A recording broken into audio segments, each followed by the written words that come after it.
cut.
You too can watch me fuck up my telescope. Okay.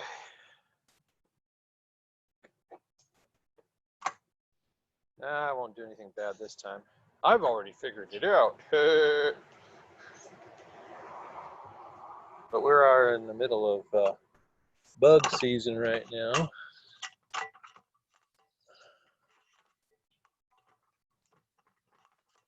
Okay. That's gonna go elsewhere. It's gonna go into the cooler. And my power supply is way over there, naturally. Which we probably should do. I don't know what the battery is on this one. It's been reliable so far, but we don't want to push it. So, counterweight. That'll be handy. Both of them. I have two counterweights. This one is the slick one that goes on the telescope, and the other one is on the mount, which is the heavier one.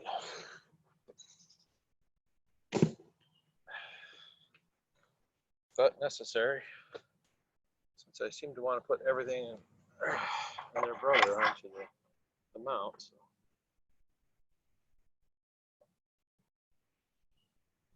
Hopefully I'm getting started at a little more reasonable hour.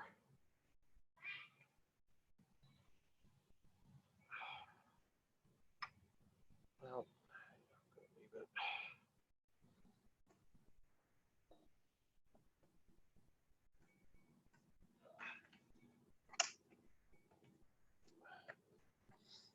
So that went in the right direction. And there we go.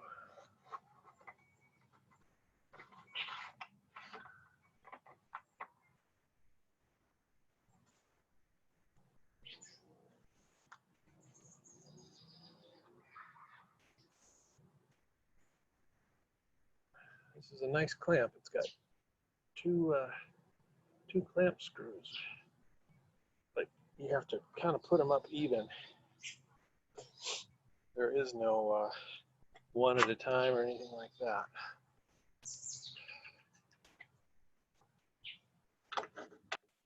Everything works. There's enough clearance for the dew shield on the counterweight on the front. And I think it's time for some eyepieces. But you guys got to see the alignment procedure, which is probably not going to be any good until it gets dark. So I can probably put this down here now. Clear off some space.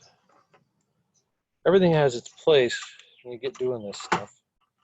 If you don't, then you end up with a whole unholy mess. And in the dark.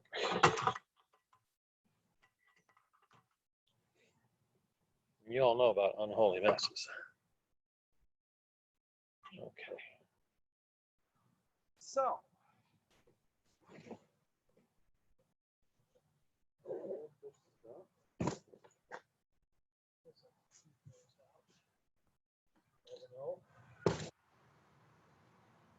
Well, they need a moon corrector.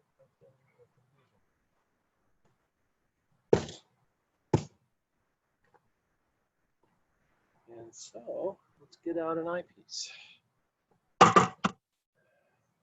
So we can pretend to do an alignment. It's starting to get dark here, so we'll probably be good to go soon.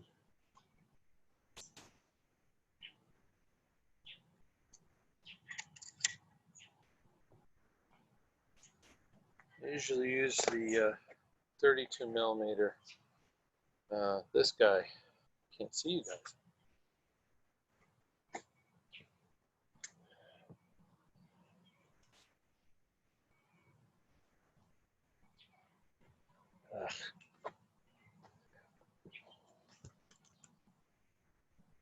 Here we go.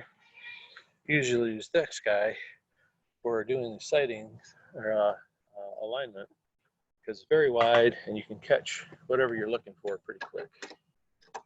So it's a good eyepiece to use for that. Adjust that a little bit. I took out the focal reducer tonight, so we're going to look through native native optics on the thing, which is an f10, not spectacular, but that's what we use. And I gotta have a place to put that.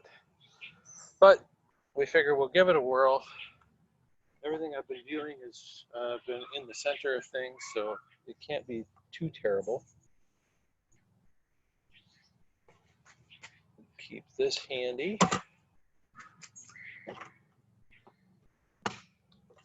Because Matt is going to be coming over later. He was the guy who was here last night, and he got sleepy. And he'll be back over. Where did I put my drink? Oh, it's over there.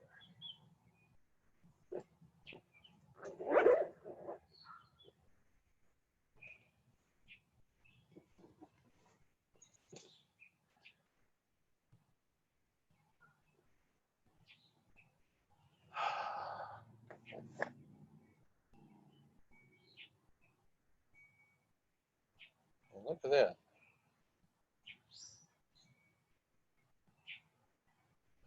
Our friends in the lowbrows have got the Milky Way spotted already, I guess. Probably out in Lake Hudson in the west.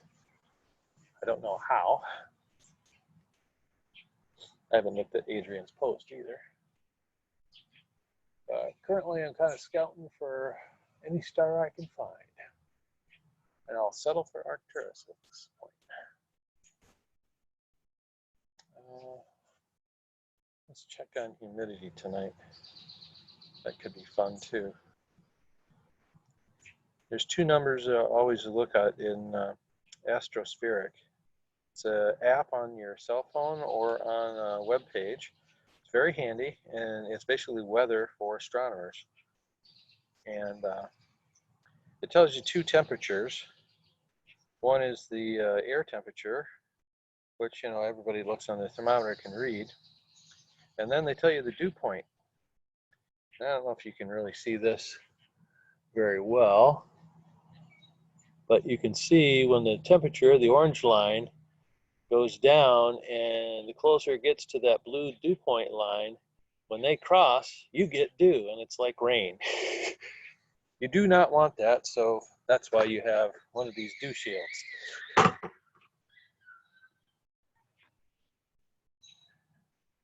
Being a bit tutorial tonight, only because I didn't do it last night. I had a friend over, and while he's not here, we'll just wait for a star to come out and then do the alignment. So sit back, if anybody's there, which you're not, ask questions. I'm gonna go get my drink.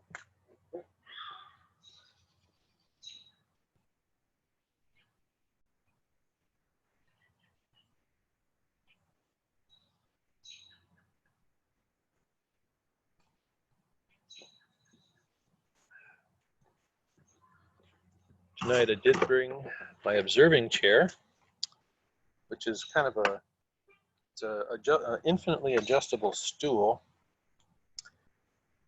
that allows you to basically adjust it to any place, any position, height that you'd like, so that whenever your telescope is viewing, you can always be at the perfect height to look at things for a long period of time.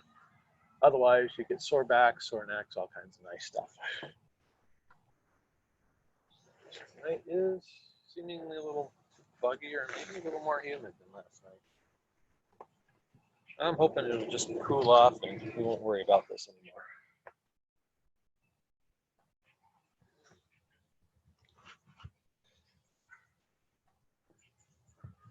Oh, yeah. Best thing you can do for observing is to take the cover off of the objective.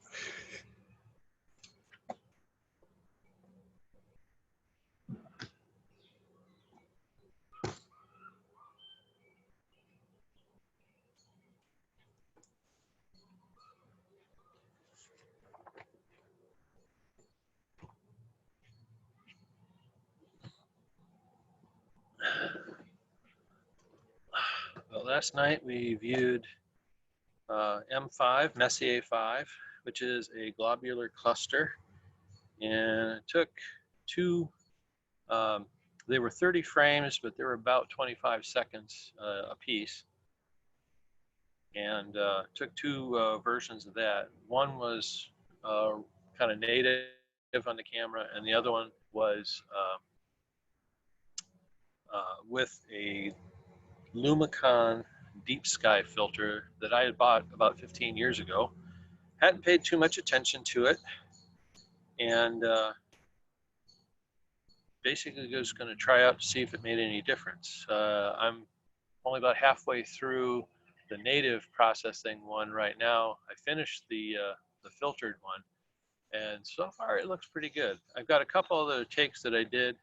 I think one of them is going to be kind of garbage, so I'm not worried about that one. But we'll process everything. I tend to do that anyway because A, it gives me something to do when it's raining outside, and B, I want to see if I had any neat surprises. Every now and then you get some surprises that you couldn't believe that you caught. And it's always a good idea to treat everything like it's there's a hidden gem in there. And what time we got? It is 9:34, and it is starting to get dusky out. Keep a little journal so that you know what settings you used before for the cameras and the gain and all the other goofy variables you got to deal with. That way you don't ever forget anything.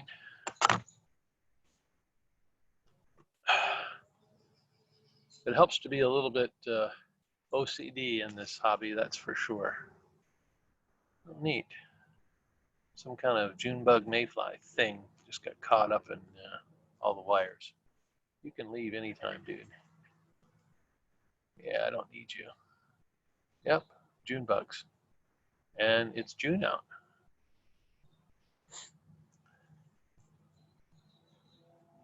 Right now, though, Doug Bach up at near Highland, his observatory is going nuts.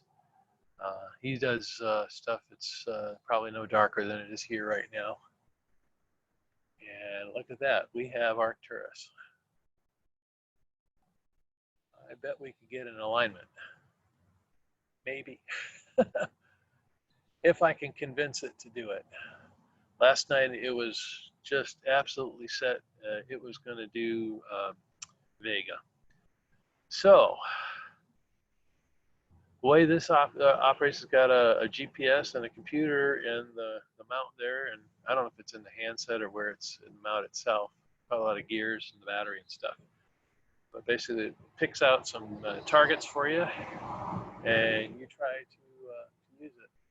I don't like aligning to something that's directly overhead like that because you end up with an inaccurate alignment, and then it doesn't track worth a darn.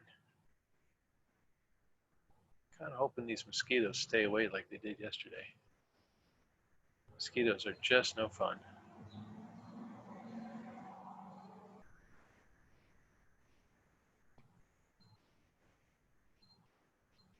I think I'm going to wait for a few more minutes. So even though the sun goes down at like 9:20 or something, it's 15 minutes later and you can still see everything pretty well. It's dusk. But I think they say astronomical twilight isn't for like another hour. Well, we're excited, so we ignore it.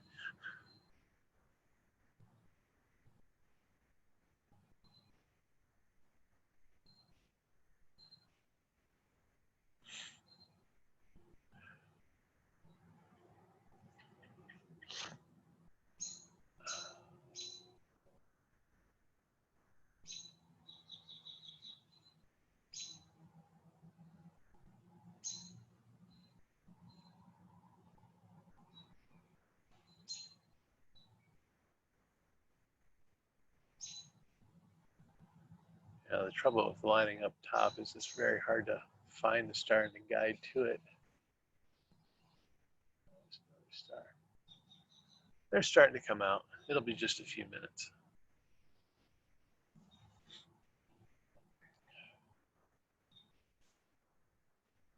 You should be able to see that thing once we get it fired up.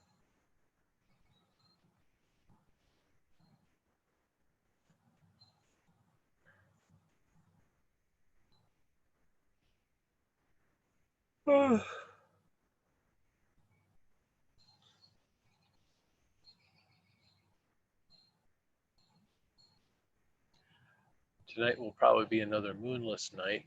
The moon isn't going to come up until like 8 a.m. or something. So it'll be one of those morning moons. Astronomers love it because they got a good, clear, dark night to deal with it.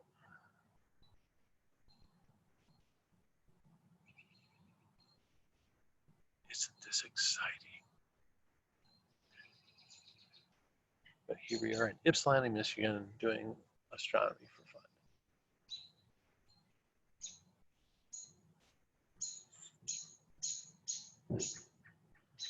And if you stick around until probably 12:15, 12:30 or so, or just after midnight, Jupiter and Saturn will come up in that gap in the trees over there, which is where my mouse cursor is, but I doubt if you see that.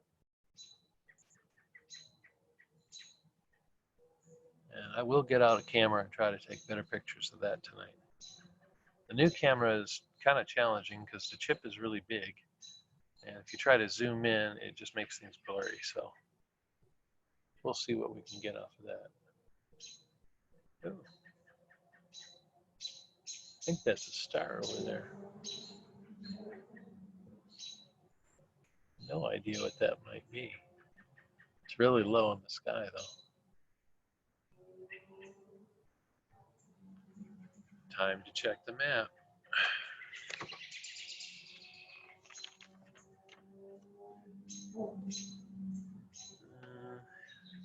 It's probably Antares. Way over there.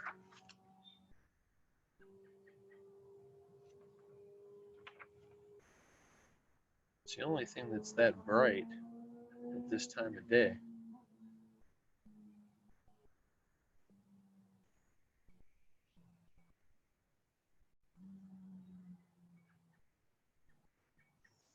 Vega is the brightest star out right now, and that's why they like aligning to it early on. But big pain. I can't see it because I got this marvelous tree off to my shoulder.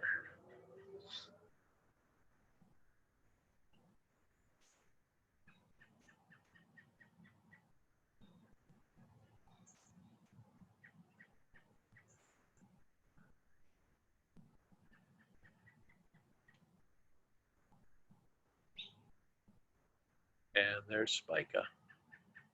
I think we can give this a try. Okay, well, it's still modestly light out, and you can probably see the scope. This is a, now let's make sure I got this good and tight too. Yep. And this scope is all computerized, so all I do is turn it on. You can probably see the handset here, and it's going to basically zero itself out. And yes, I do want to run the assignment wizard, and it's basically going to go find its home location. And assuming I tightened everything down enough, which I think I did, the scope won't slide off. That's happened before. I don't recommend it. Quite frightening.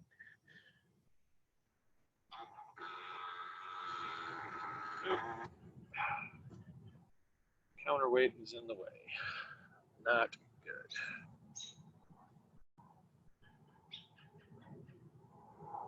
I wonder why it wasn't in the way last.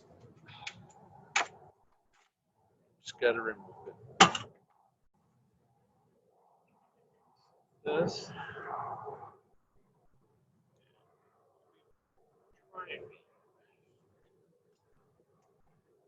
This would be the one thing I think I'd do to get the one of those piers. It gets the telescope well above, and you don't have to worry about any of your gear hitting the tripod leg and gnashing your gears and clutches and making a mess of things.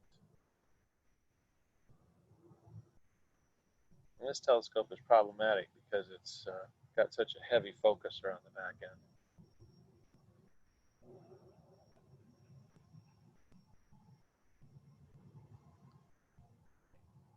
That just clears. How the heck did I align last night?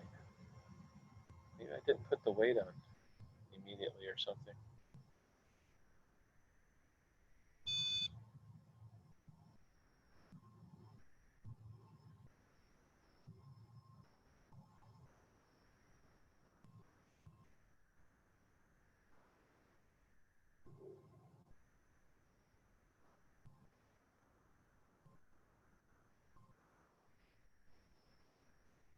It basically goes full 360 around in both axes and finds its 0 point. And sooner or later, it's going to ask me what star I want to align to.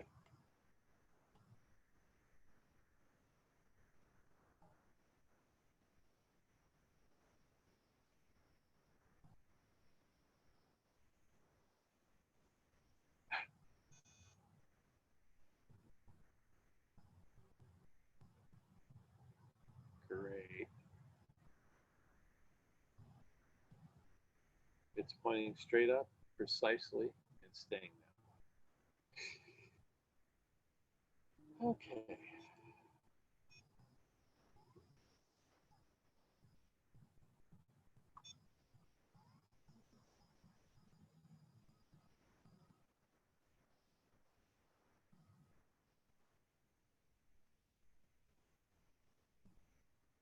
We're going to try the ultimate alignment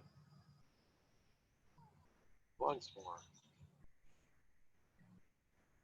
Scope off. Sometimes it does this. It just gets confused, goes to 0 position, and stays there. I do not know why.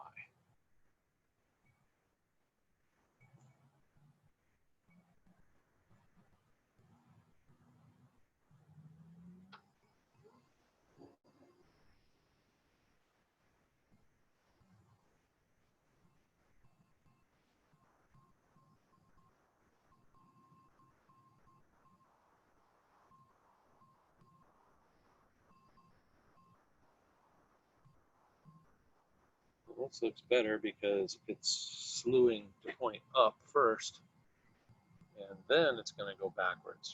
Previous time it didn't do that.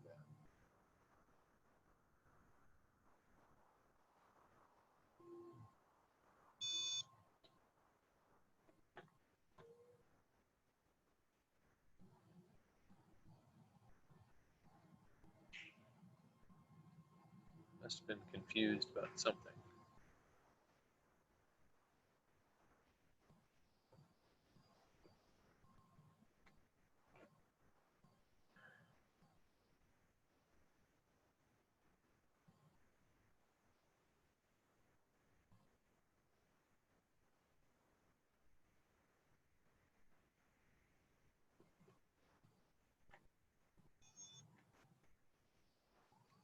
Okay, now it's going to go try to find Vega. And we're going to tell it no. Because we can't see Vega because there's a big tree in the way.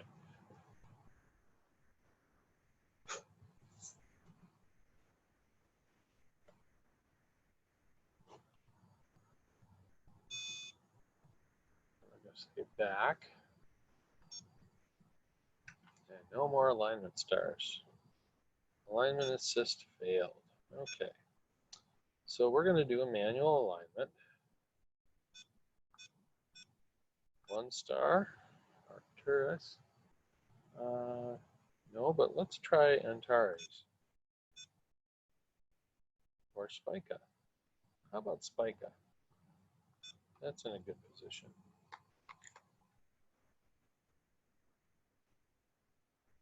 The GPS ensures it's supposed to know where it's going, but heavy emphasis on supposed to.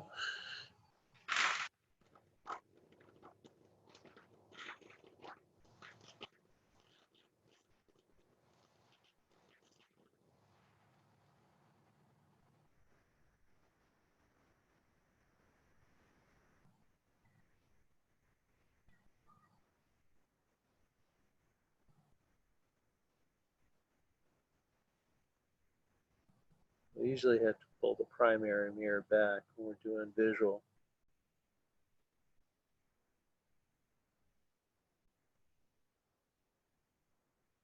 Now you can't see nothing. What's that?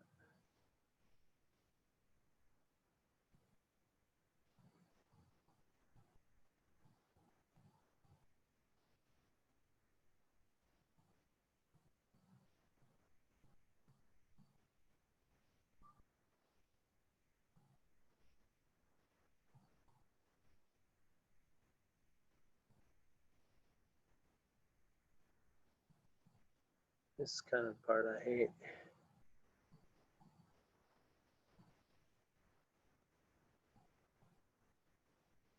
Cameras use different focal points than your eyeball and the eyepieces, so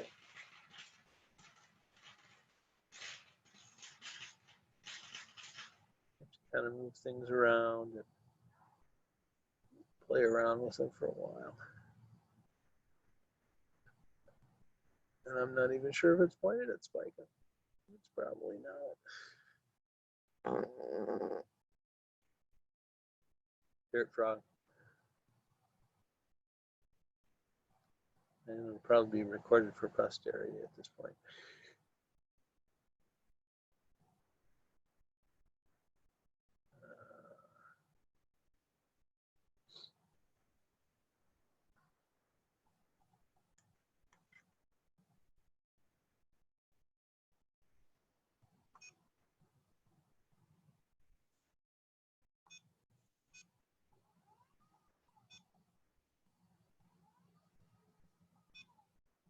I'm going to point it at the treetops and get some idea whether I'm close or not.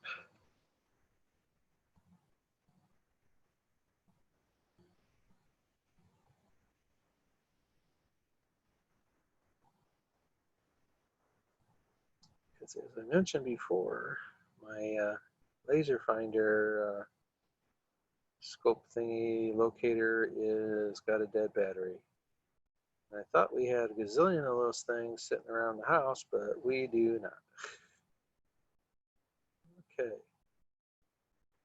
Now I can see the branches of the trees a million miles away.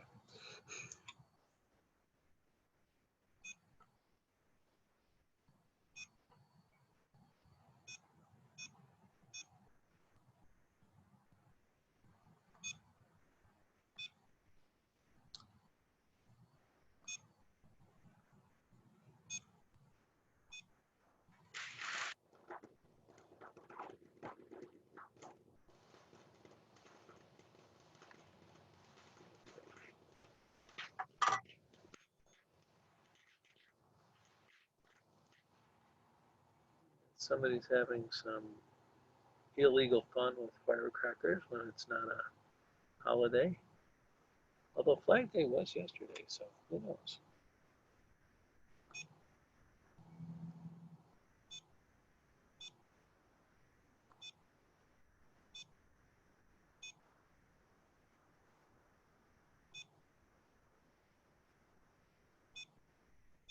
There's a star. Okay. Let's bring this guy in. Get him centered.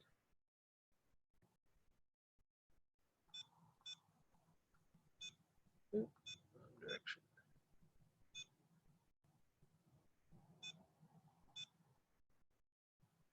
Too fast.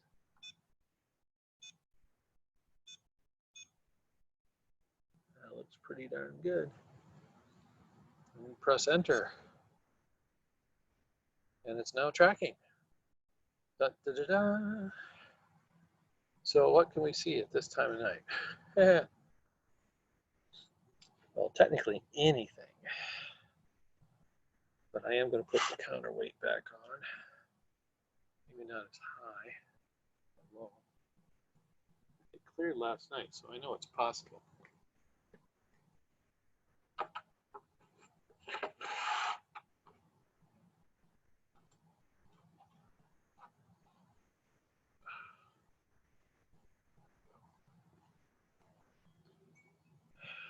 Always something fun.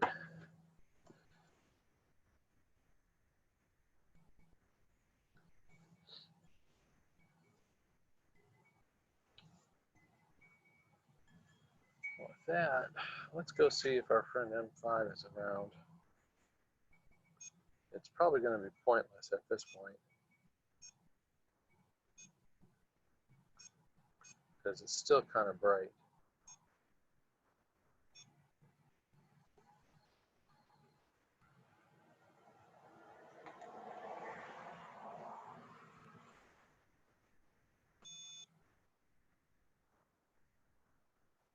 There's nothing to see yet.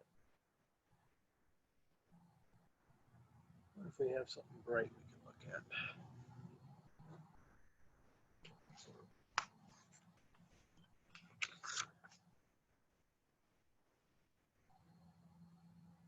Normally that's the moon, but well, let's check on Antares. See if that's still around. And here, you basically, I don't know if you can see that or not.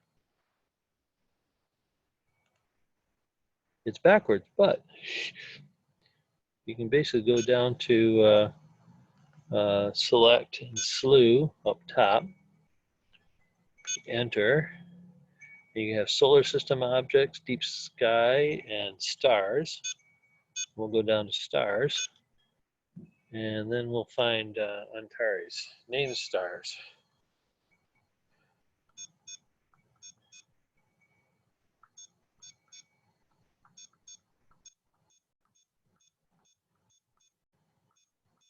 There's a whole bunch of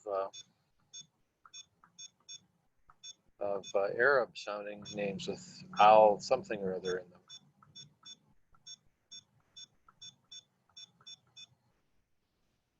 A whole bunch of AL Antares.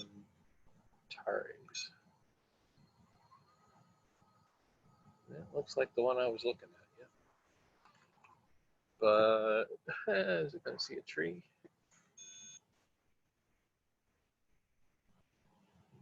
think we're tree bound.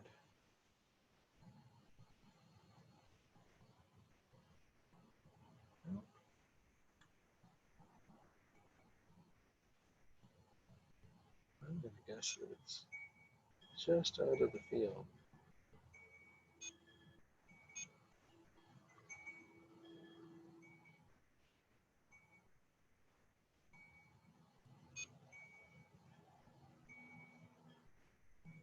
There it is.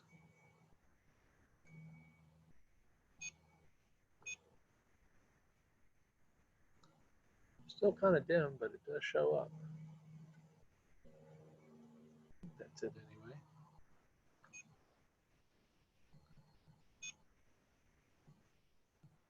Thought it'd be a little brighter than that, but stars are kind of tricky.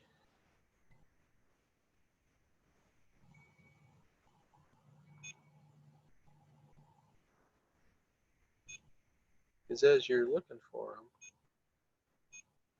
that looks a bit better. It's got a double.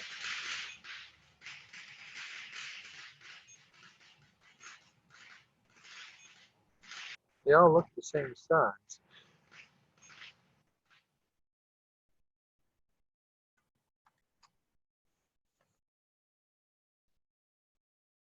In the telescope, they all look like points of light, and brightness is a little different. But this one is, Antares is very low in the sky. So it's a little twinkly as it's looking through a lot of stuff. I'm going to bring out Sky Safari. Let's see what it says about Antares. Sky Safari Pro is a wonderful app.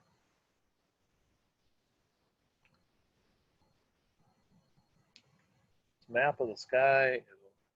This telescope, actually, you can even use it to control the Antares. Yes, there's a smaller star right next to it.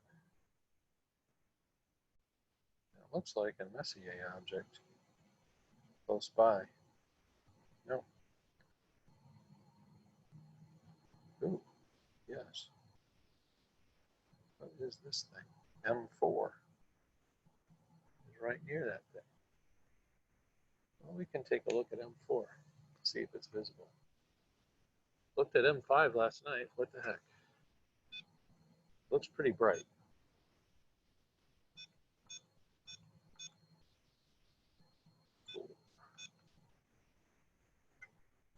Yep, barely moved.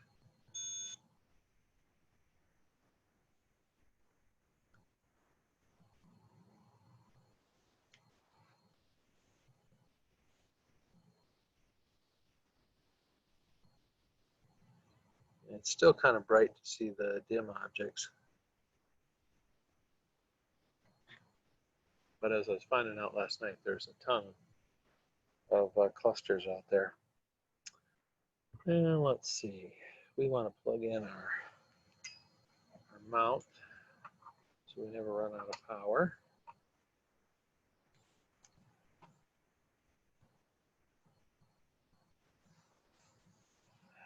Well, on that note, I think I'm going to switch over to screen control, and maybe we'll hook up a camera or something.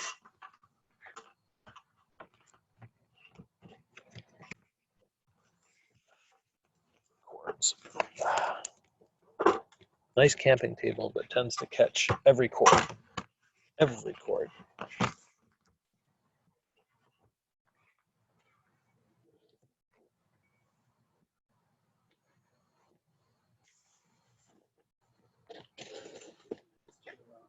Side a little bit. Really got to turn the screen down.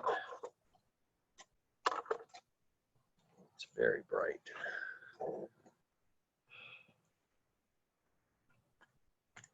And yes, you are being recorded.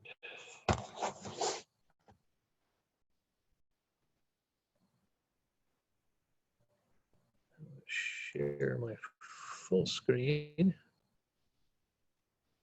Well, we can show you what we did last night anyway. actually whole screen.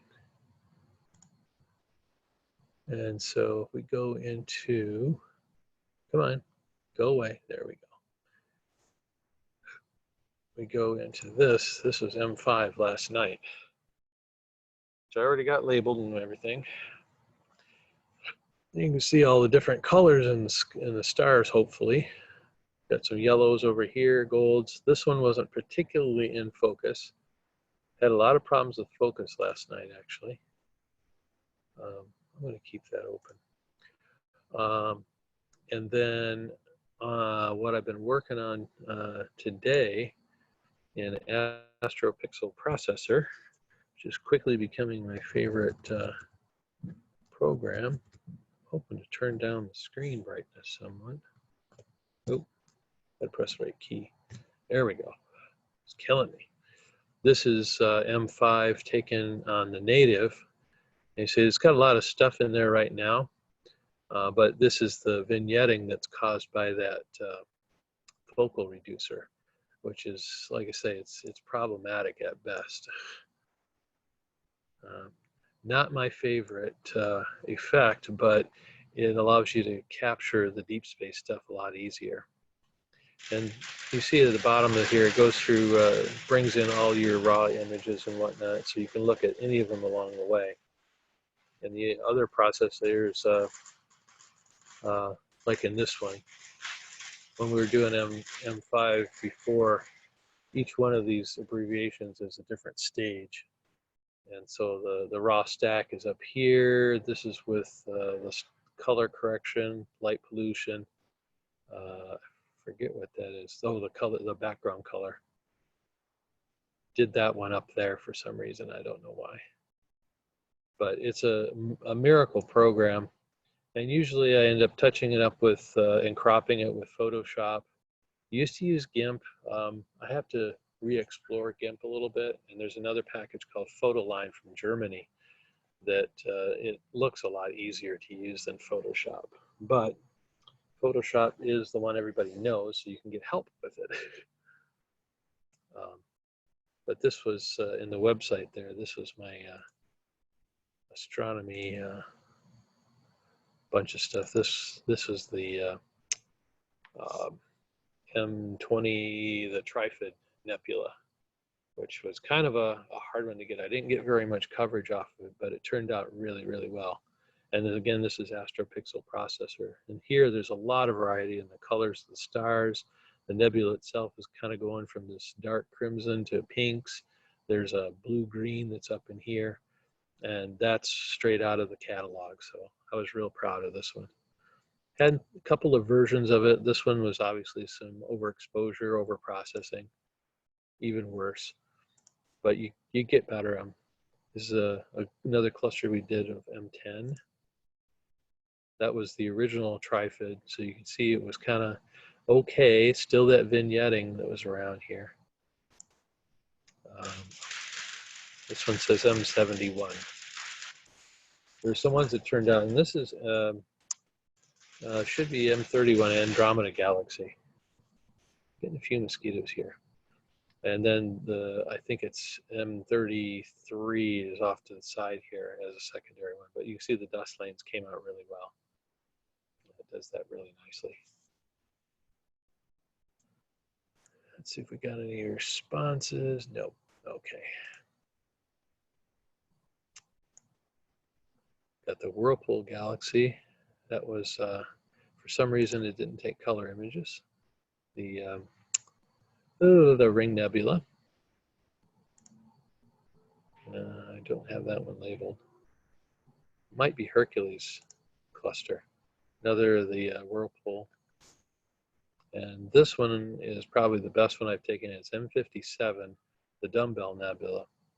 And you can see the kind of construction of this thing.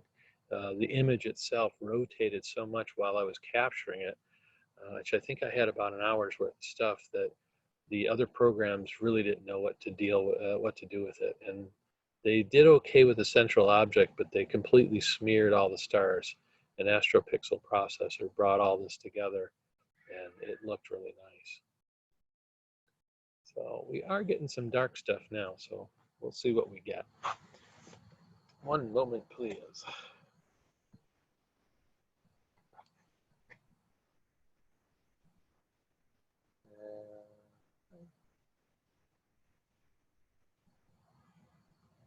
I bet we could stick a camera in there and pick something up. Let's get out of camera. That's not going to be here for a little while. He said he had some stuff to do with his dad, which is great. Always spend time with your dad. You only got one, and when they go, they go.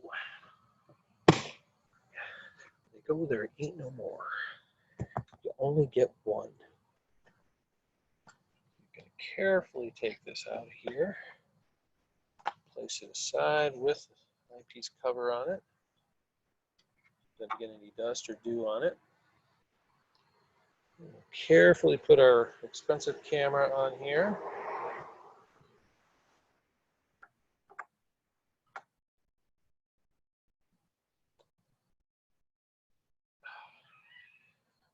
Now these cameras all use compression rings instead of set screws. Any camera worth its weight will do that instead, because frankly the set screws can slip, and you don't want that. Where's the USB port? It's dark. Believe it or not, I do have a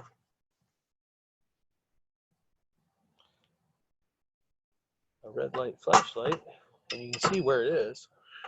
Nowhere near me. Okay. I always plug in the cooler because you never know when you're going to need the cooler. I'm going to stick on a coat just to keep myself bug free. I'll get eaten alive. And remember, we have M4 showing now.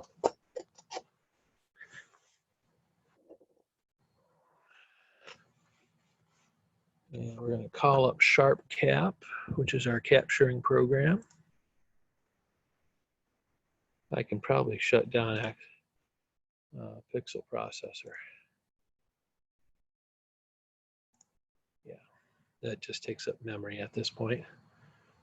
And Sharp Cap is starting up. Camera is getting cooled down. Usually we cool the cameras to about 15 degrees below ambient temperature, that is. I don't think I have the cooler on. Thermal controls, yeah. And usually, if you get it to 15 degrees Celsius below ambient, that's usually enough to take off any noise. And while we're trying to focus and do things, we basically turn up the gain to unbelievable levels. Put the exposure up maybe a couple of seconds so we can see what we're looking at. Now you remember I had to twist out and play around with the focus. We got to do that again. But from the histogram there, you can see we are indeed pointing at something. So this thing should come into focus after a little while.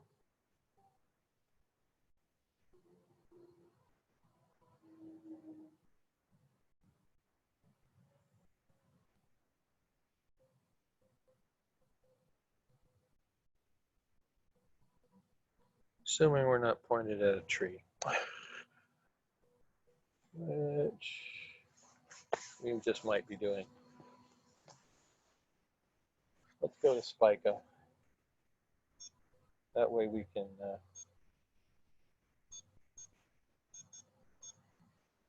name stars.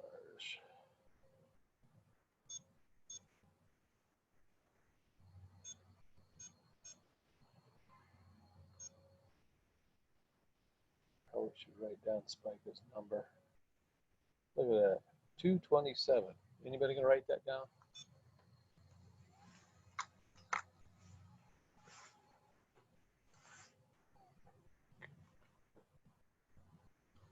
And you see the big old donut there. This is what we're going to try to reduce.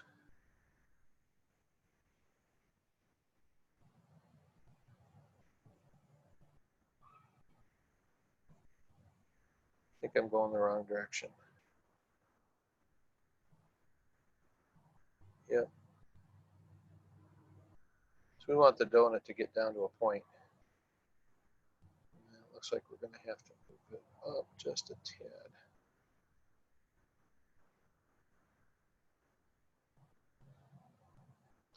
And then we'll do a neat trick with what they call a Batnoff mask.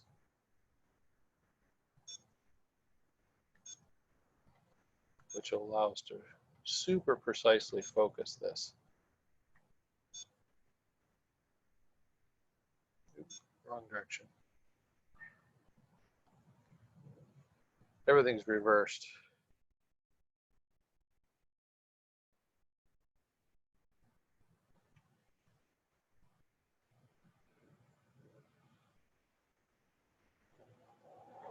And see, now this heavy exposure kind of works against us.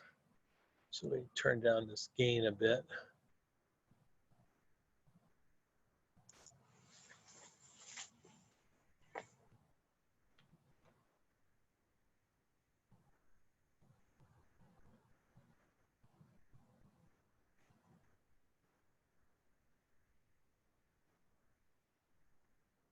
You see those little spikes in there.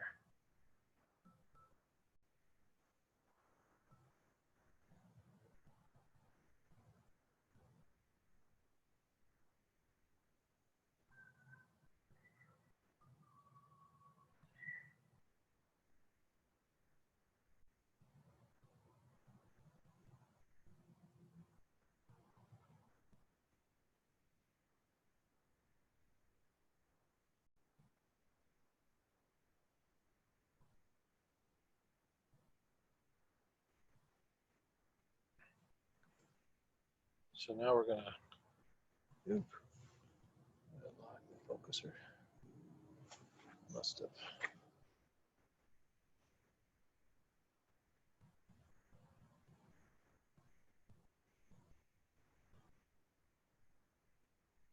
And now we can use the fine focuser to really dial it in. But it's still overexposed. That star's bright enough where it doesn't need anything like this. Getting nearly 2 seconds. Yeah, that's about a half second. We can turn down the gain to reasonable levels. They have something called unity gain.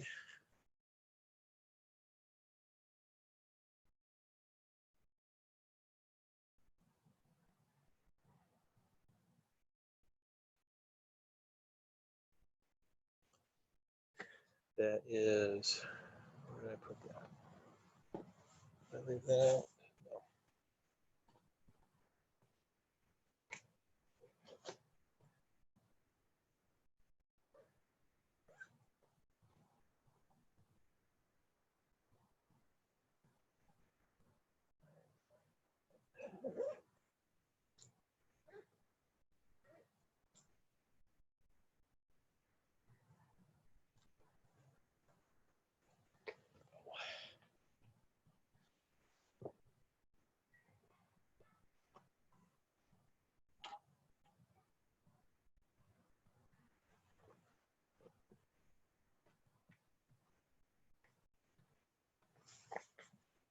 And see what this does.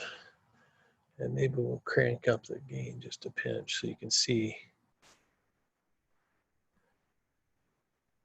a little bit more exposure. You see there's a cross and then a line that goes there. And if you're in focus, you basically focus until you move that line so it is in the center of the two crosses.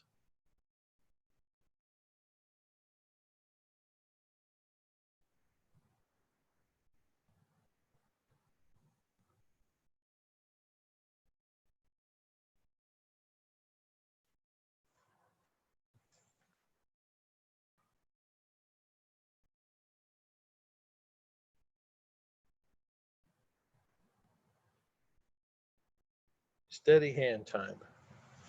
I'm looking, I don't have much adjustment on this. In the exterior focuser, I'm going to use the main focuser here. And you can see I kind of overdid it. It's too low. So now we're going to crank it in a little bit using the coarse focus. Let it settle. And you know, that's pretty damn good right there. To see this, the three tines here are perfectly in the middle of that whole thing. And that's what a Betanoff mask does. So now that's started perfectly in focus. Not tuning a radio, Jeff. We take that off, set it aside for the next time we need to check. We're good to go.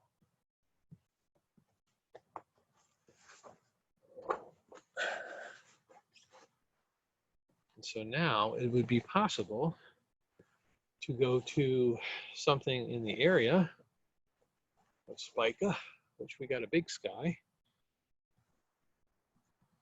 Maybe we'll take a look. Where's Spica in Sky Safari? Other side of the sky. And of course, there's nothing close to it. Well, there is. What's this little guy? An NGC. It's a galaxy. A whole bunch of galaxies over here. I don't know if I can see them. Magnitude 11. Not in these skies. An 8-inch telescope sounds really impressive until you start looking at obscure galaxies. Then it's really small. But we can get up near a cluster. M58. That one we'll be able to see, and there's a whole bunch of galaxies nearby. That might be kind of a fun one to check. So M58, let's go. With any luck, I'll get close. The alignment, actually, I'm gonna, since we're looking at Spica, I'm gonna set the alignment. Sync to target.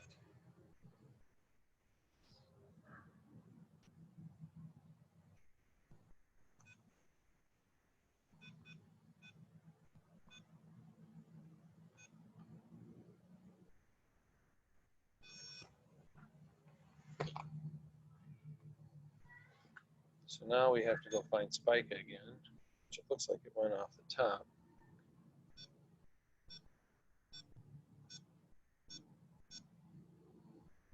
There it is. And we're just going to center that. And what this scope can do is it can align it. If you have a known target and you center that, it'll align it for you. So we'll get it roughly in the center of the screen. That looks pretty good. Boom. And now it's synced, so it is relatively accurate. Select and slew, deep sky, back, Messier, 58 we said.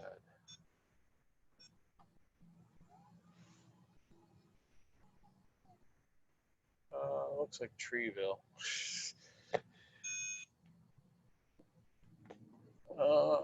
Yup. Yup. Nice try.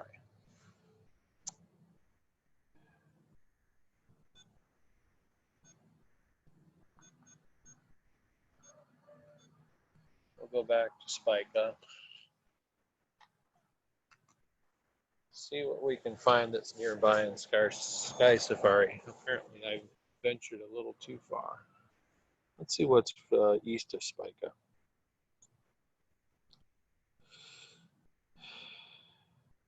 Oh yeah.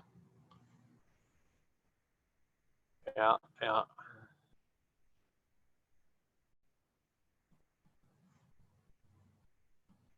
Just to the left.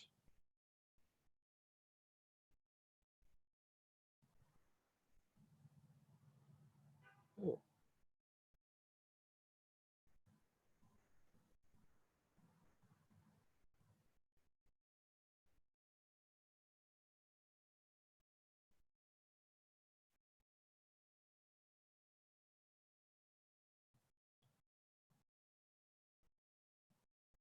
Looking for some good candidates here. Where's Devil's? There's Spica. So we got a big sky here.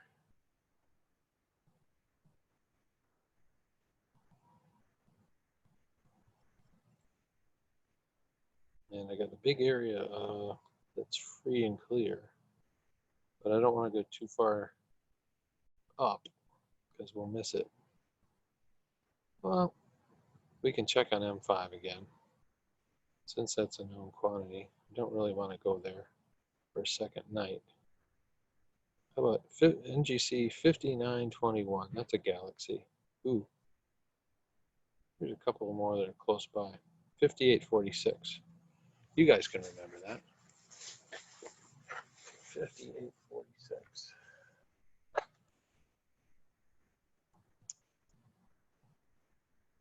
Okay, menu.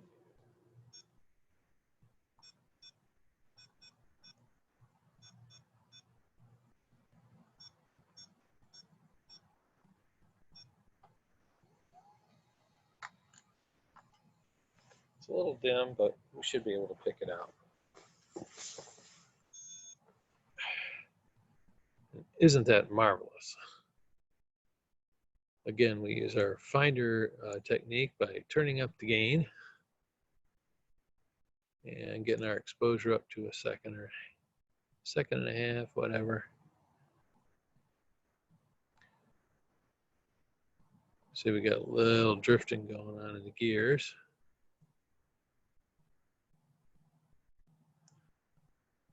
I'm not even seeing the full screen.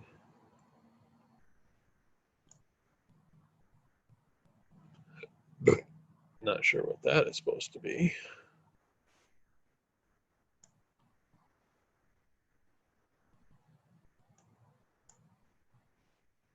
See, when we turn up the gain, we get a whole lot of noise. So let's use our slewing capability to investigate the area.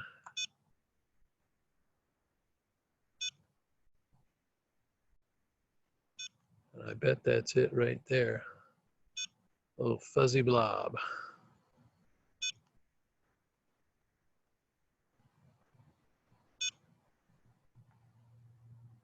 That's usually the way galaxies appear. Oops, wrong way.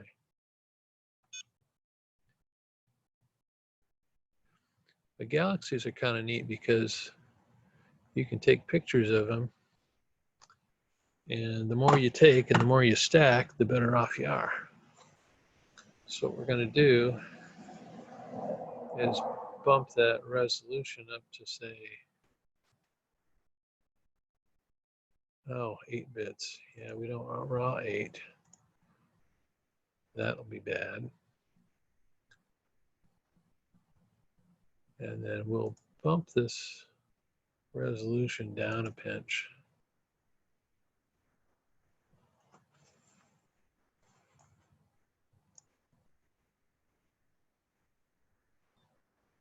Let's see if we got it. Yeah, there it is. Yeah, it's almost in screen, so we'll move the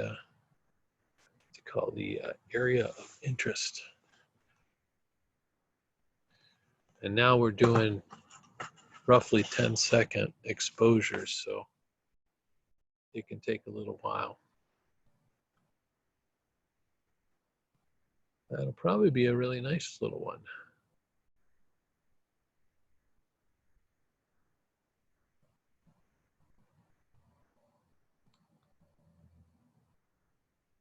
You see this gray background, that's all the light pollution. So we could try a little fun here. There's a feature called live stacking, and I'm going to center this a little bit better. Let's turn that down again. It's right there.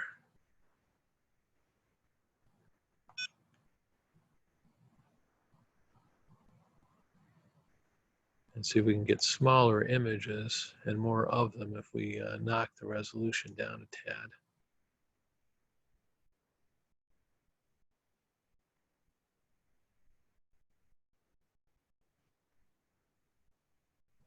have to move that down. So I'm keeping an eye on this star because I know that star is just to the southwest of where this galaxy is.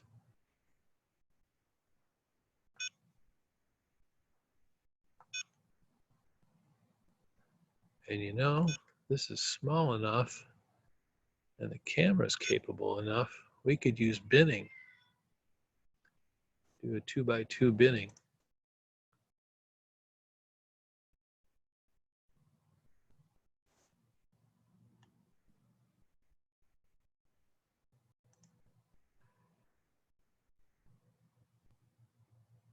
Oops, that's a stupid resolution.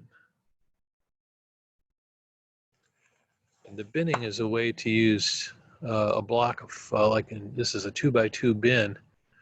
It's to use all of those pixels to pick up what you need. So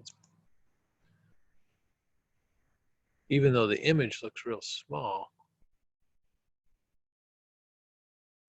you can use all of them to pick up the object and you'll get more sensitivity. So I think I'm going to bump that up to the top resolution, use the binning, and then it'll use more pixels to find that galaxy. And look at that, I got only 2 seconds and I'm still seeing that galaxy with clear stars and everything. And it basically is a way to enlarge your pixel area, as my understanding goes, which experts might not agree. Well, let's turn our gain down to something sane.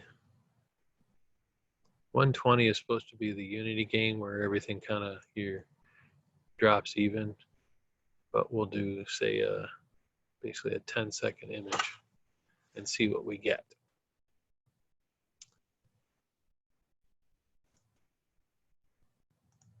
Enlarge our image a pinch.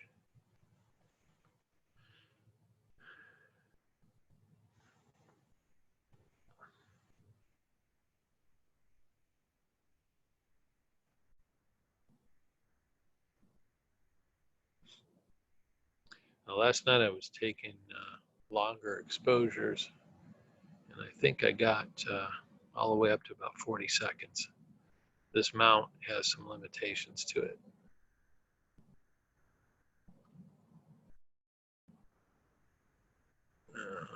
I'm going to have to pull up the gain a bit.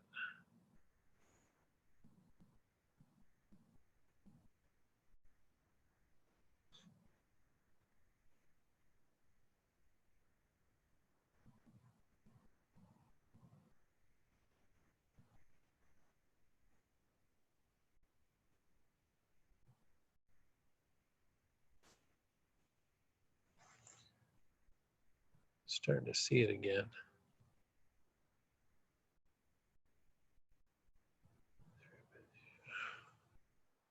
Serial file. Fits.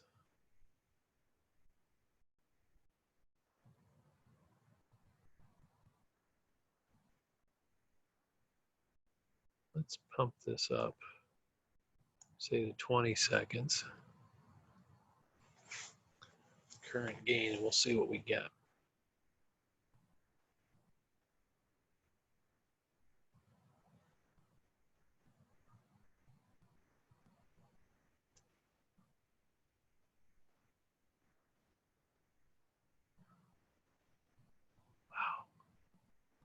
And this is without the focal reducer.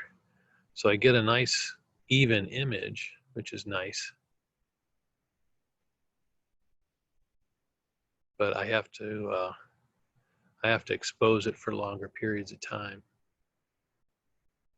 which is a problem with the mount. So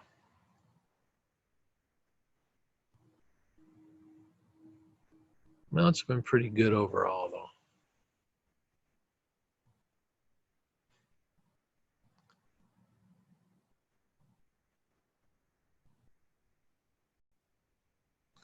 Yeah.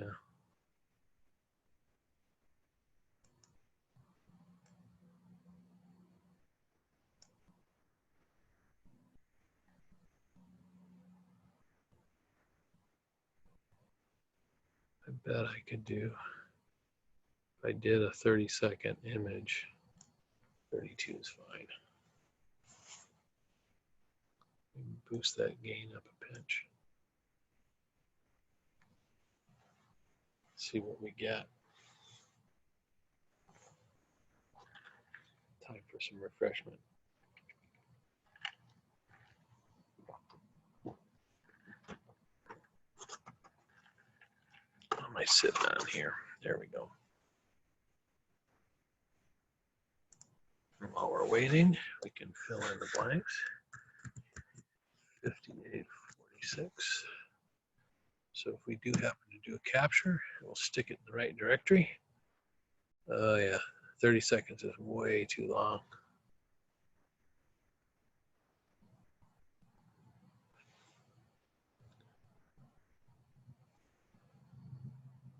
Yeah, I'm probably only going to be able to do 20. And that probably is a factor of the binning. Maybe even 15, 16. But it means I'm going to have to sit out here and take more images to stack and add up.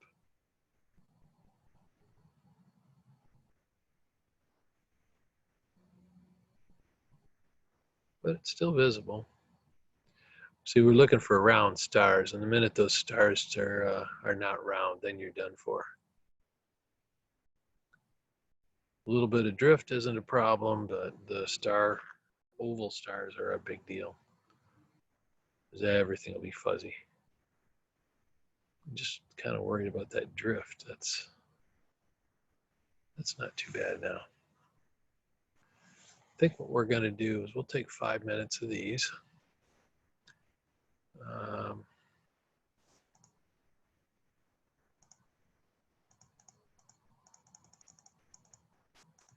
Which is minuscule, but I'm not sure what I'm going to get.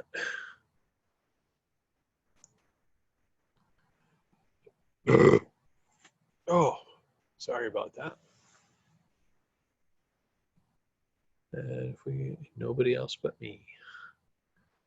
Doug Bach is getting the whole crowd. Oh well, Doug's a good guy. But it sounds like a good time to record what we're doing here.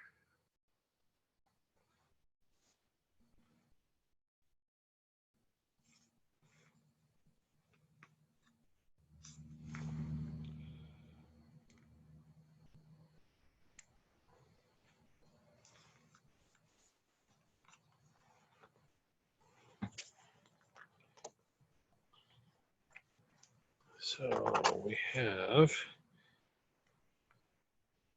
NGC 58, 58, 46, was it?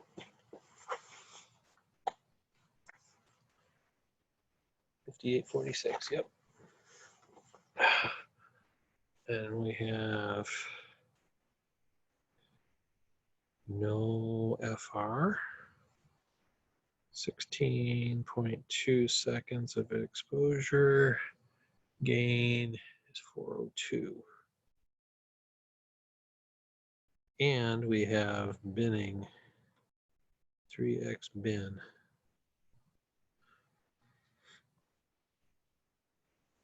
There we go.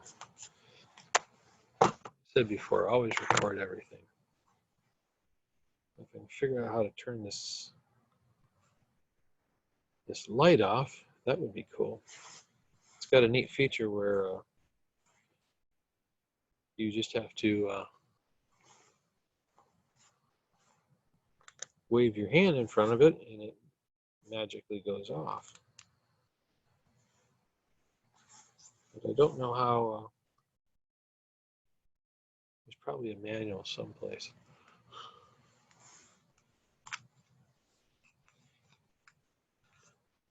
Ugh, what happened?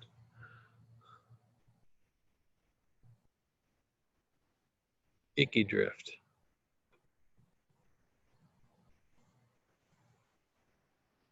Not hitting anything.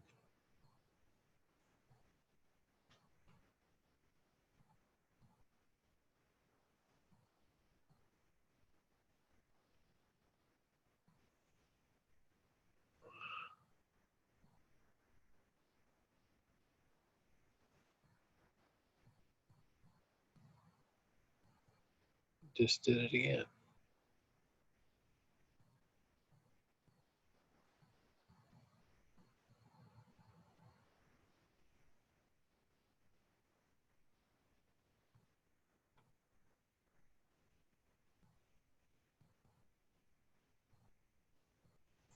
Yeah, that's bad.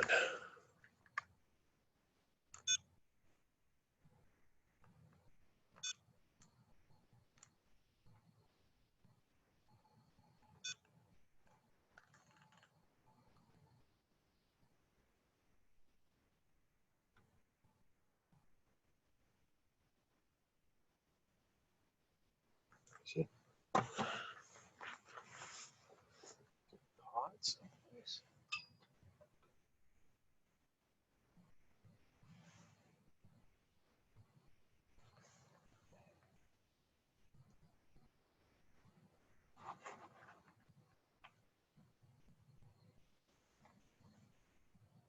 Change the counterweight a little bit. Maybe it's slipping. That's what it looks like.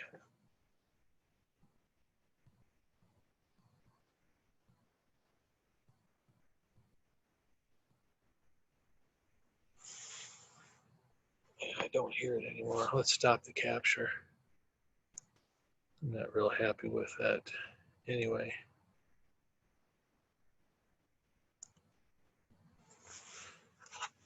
And actually we gotta reduce this down. Get it back in the screen.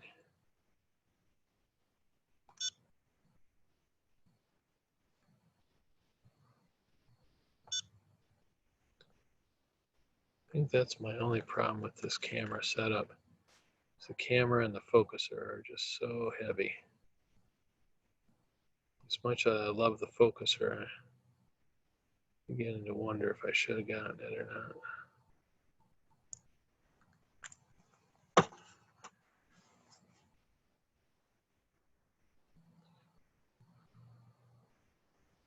Let's see when our next image comes in. It stopped slipping, so I think it was doing a little slip.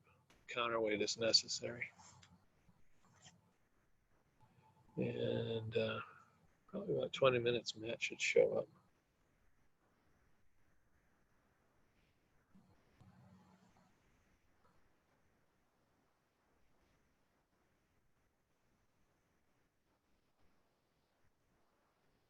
It's a nice histogram, though.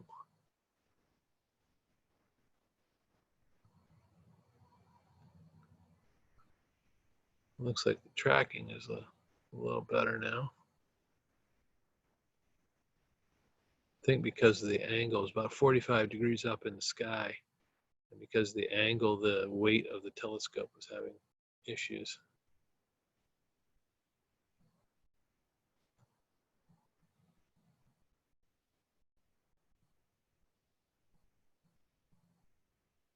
Which probably could remount the telescope and push it a little bit more forward. Problem is the focuser weighs about a pound, pound and a half. The camera is another pound. And then with nothing else on the front, you can't really balance it as easily as it should. It's a problem.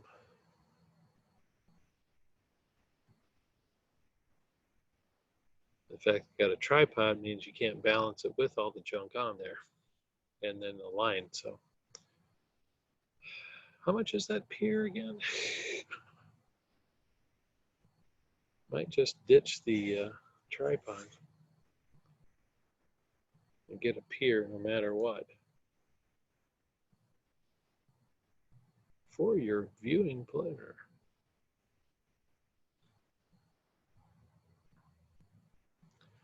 I say I like the image quality of the without the focal reducer in there, but it's kind of a problem. Oh, I'm not taking a capture. I'm just okay. Well, let's move it down a pinch.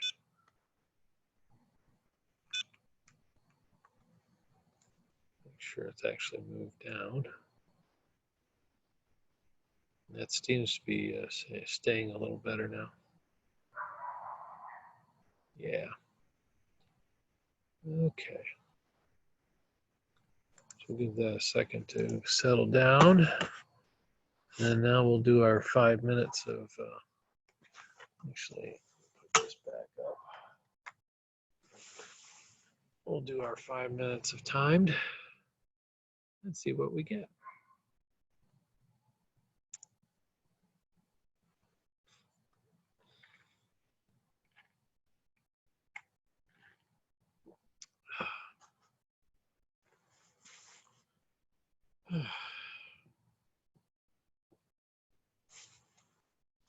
And actually, I should re-record that.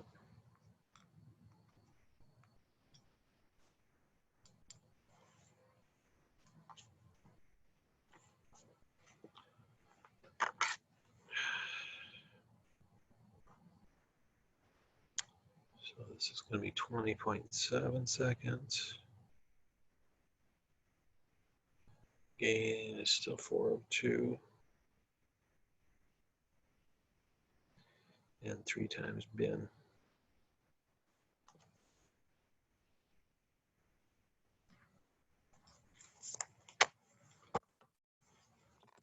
There we go.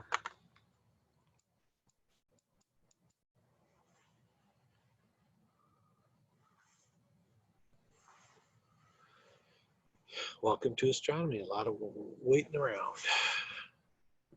It's a nice night though. Temperatures are decent.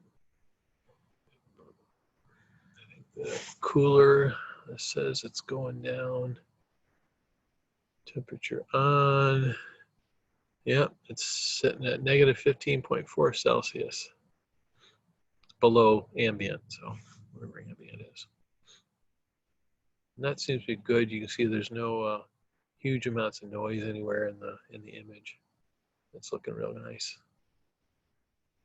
But once we get this little oval here is gonna pop out with stacking and other techniques. And we can always, combine images and stuff together. So it'll look nice once we get it processed. Probably won't look like much more than what it is, but it'll look like a puffier smear than a simple smear.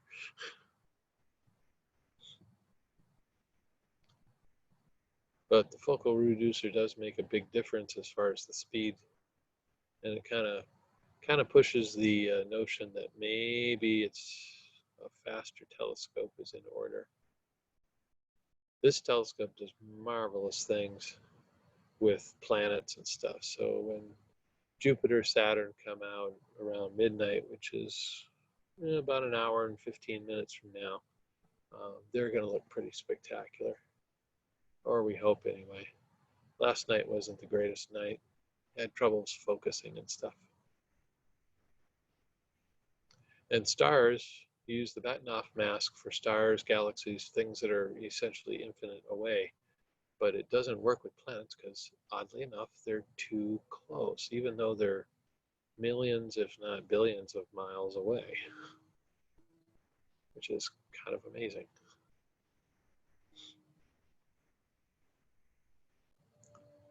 Yeah, this is tracking real nice. You can see nice round stars. 22nd with a 3-time bin. I tested last night and I got about 40 seconds before I got some smearing. So that's with the focal reducer. I'm not going to make it much past Jupiter and Saturn tonight, that's for sure. A few images of those, that'll be it. The way it goes.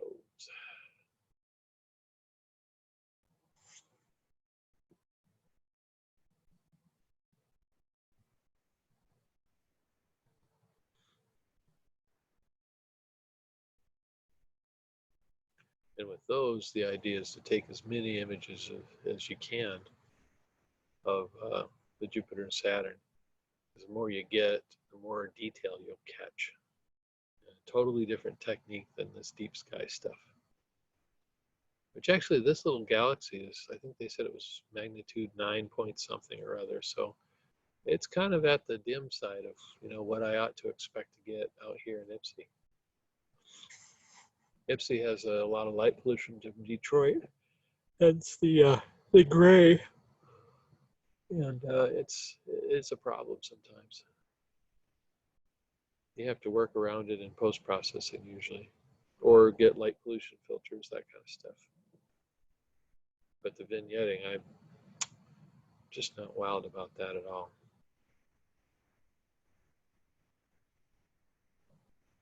Oh, there we go. It's our 5 minute. Let's do another batch of 5. What the heck? This thing is turning out pretty well, and it's tracking nicely now. So let's get another batch. We can always combine them.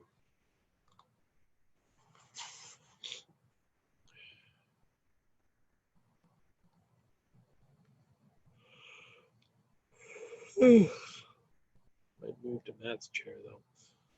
This thing gets hard fast. Can't slouch in this one.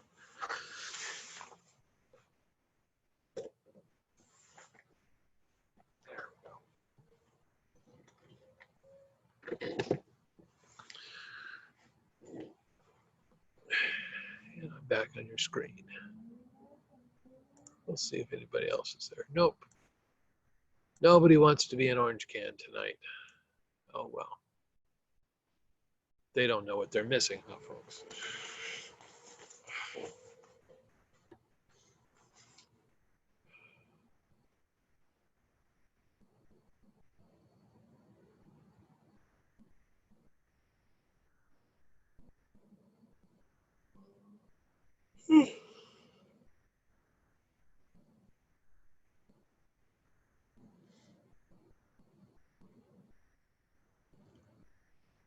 I think this might be a better night than last night, actually.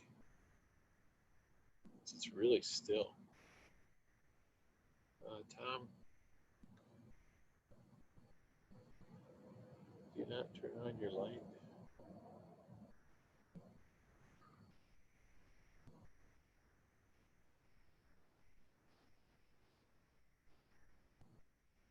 That's really annoying.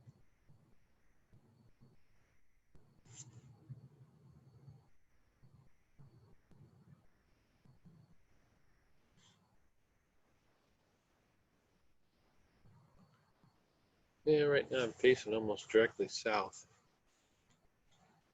Telescope's pointing like slightly to the, I guess, southwest.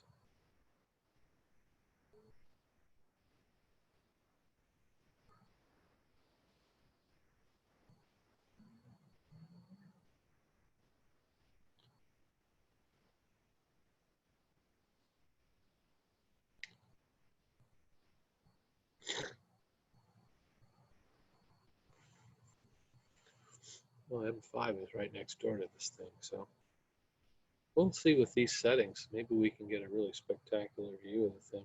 Although with the binning, we're probably not going to get that much detail. Ooh.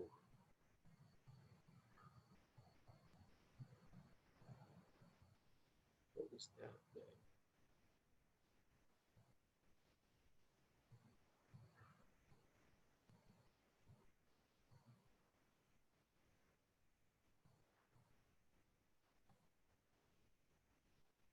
Bright nebula.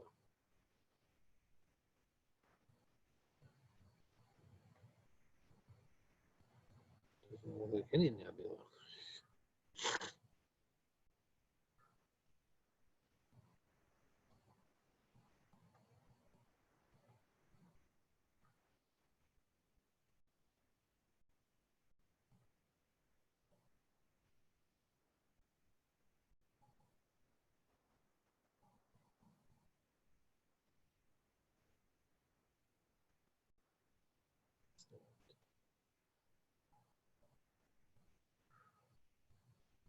Yeah, the southern sky is kind of bare in this area right now.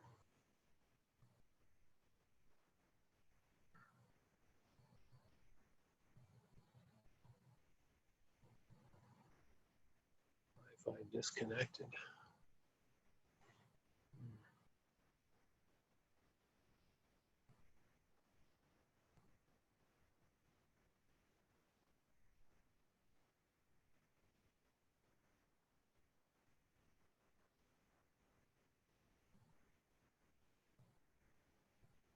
Jesus Christ. There's this straight west.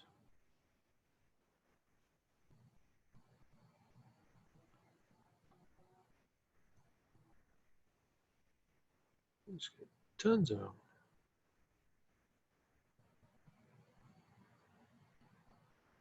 Arcarian's chain.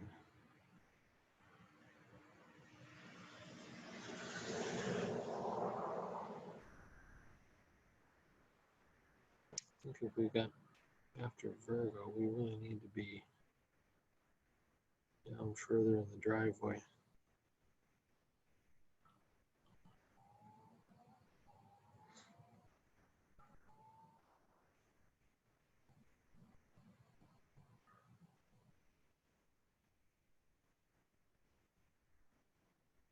North.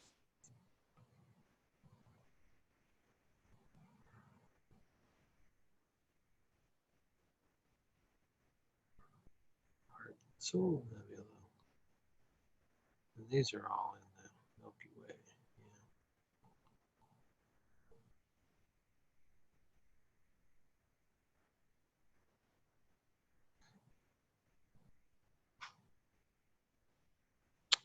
How many frames we got? Oh, did it already stop?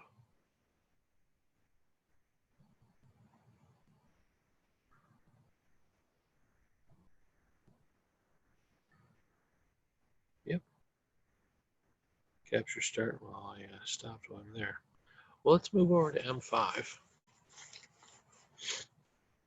And since we got a couple of these things already, let's cut our exposure down a couple seconds. Kick up the gain. And move over to M5. See what the binning does with that.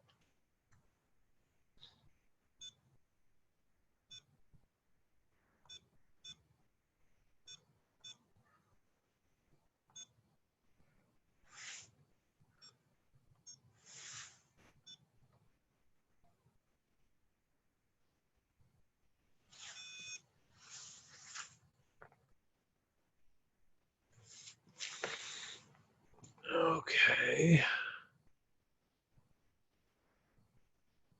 Do not see. Let's turn off the binning so we get a bigger image.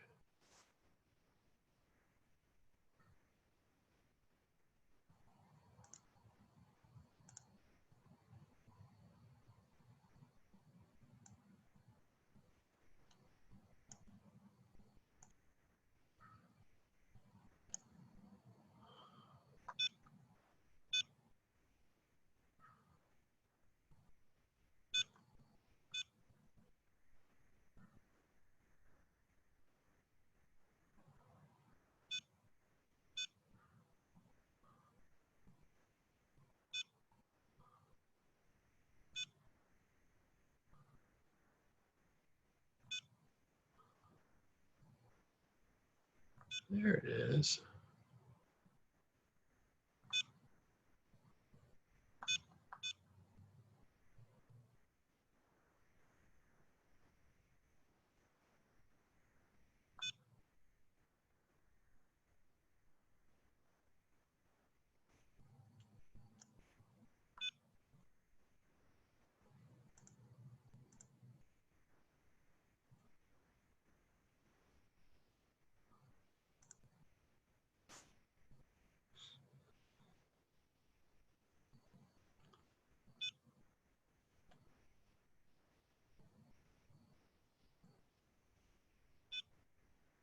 That's pretty good with a 2-second shot. Let's see, this scope doesn't need that.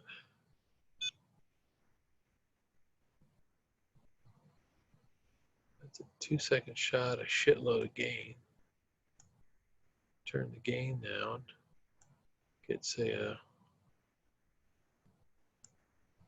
4-second shot.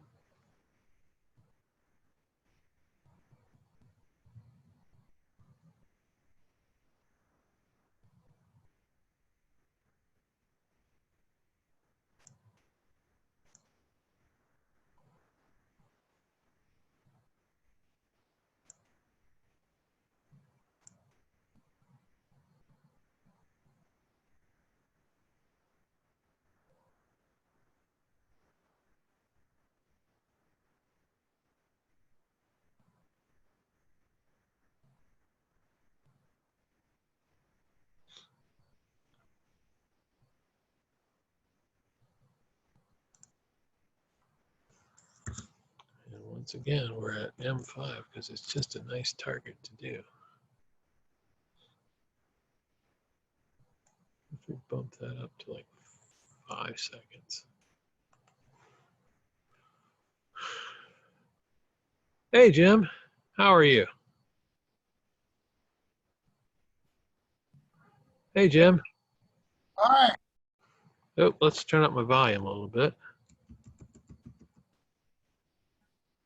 How are you this evening? I'm fine. Got to figure out how to get, oh, continue. Okay, there it goes. Well, I basically have been, last night I was out, I had the focal reducer on, and it's a f6.3 focal reducer, and I got some nice shots and all that, but the vignetting on the thing is just terrible.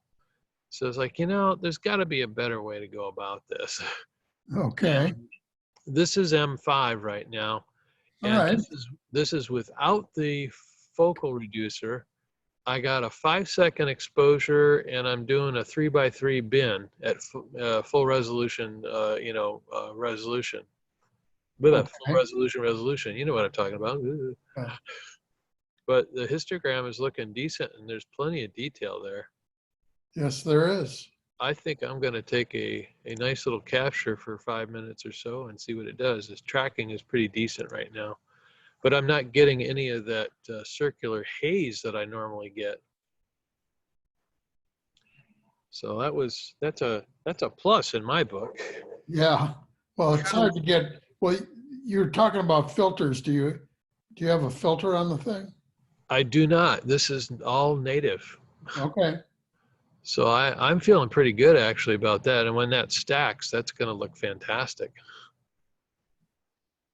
I got, actually, if you don't mind, this is the photo. Oh, it's not that photo, but this is the one I took and processed last night, which I had troubles with focus last night, but you can see the vignetting is still around the edges here.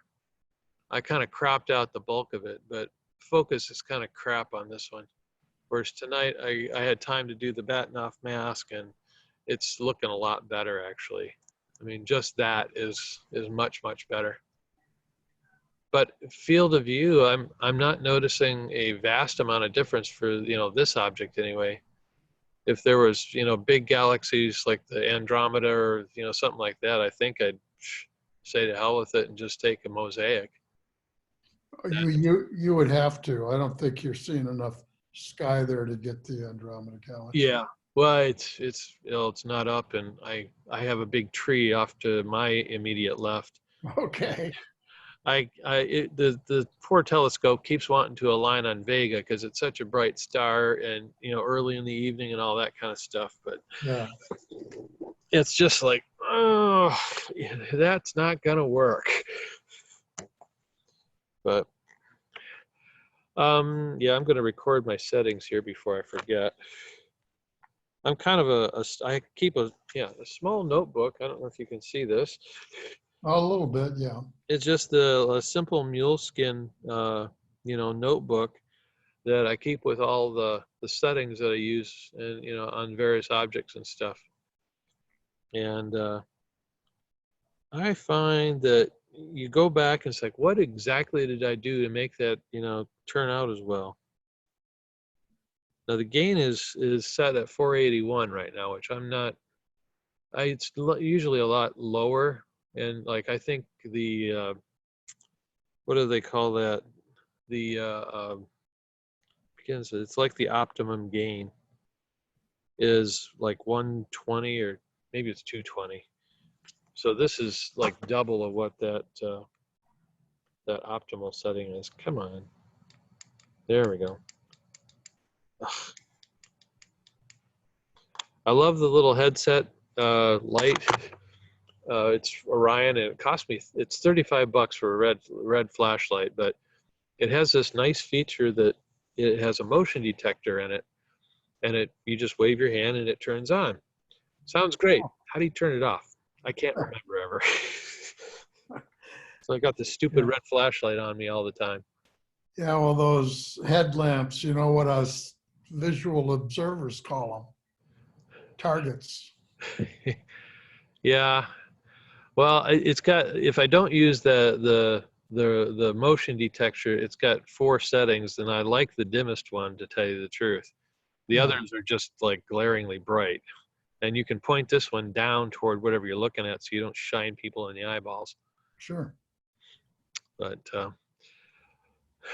well, as far as the VP discussion and all that, I appreciate everyone's I don't know, appreciation maybe. I forget how I worded it this morning, but it's kind of flattering and humbling at the same time. Yeah, well, it really is a big deal for the club that you were able to step up and do this. You know, John Goslin was after us for years to at least record the meetings, the speakers, and put them up online.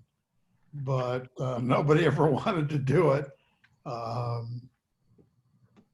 And now we have to, or there's no club. So, Well, I kind of looked at it, you know, it's like, like you say, is like, well, without the meetings and all that, and we can't do the outreaches, what do you got left?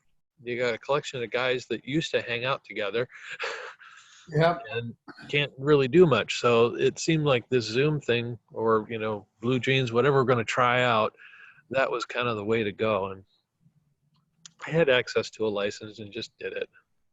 It's just a solution. So, but I think recording the meetings is a good idea. With the GLAC group, the Warren, Ford, and GM 7 Ponds, they all have archives of speakers and talks they've done. So in that respect, we're a little behind. I think we're one of the more active clubs in the area anyway. As far as I can tell, we do a lot of observing for sure. Yeah.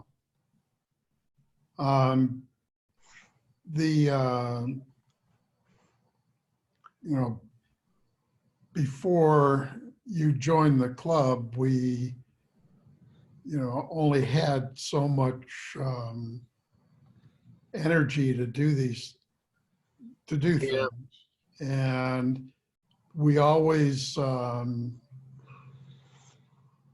chose in favor of whatever included observing. You know, public nights, you know, sessions at libraries and recreation centers and science. Yeah, well, I did just a simple presentation on the, you know, basics of this astrophotography, which Right, I remember. now I realize is completely like, wow, I really didn't know what the hell I was talking about. Well, that's okay. But the seniors that were, I think we had about 15 people at that one in Heartland in their library. Okay. And it was a good talk. I had a good time. And of course, you know, I think it was a month or 2 later, right around this time, actually, I think the June speaker last year bailed, and we ended up using me. And I just gave the talk again, and of course, our guys were, you know, nailing me all kinds of details. So it's like, well, I kind of expected that. I was a lot more nervous presenting to the lowbrows than I was to the seniors. Yeah, but you know, it's been a long time because part of it is because Dave Jorgensen has so many connections, especially at Wayne State. He can get all these really great astronomers to come and talk to the club.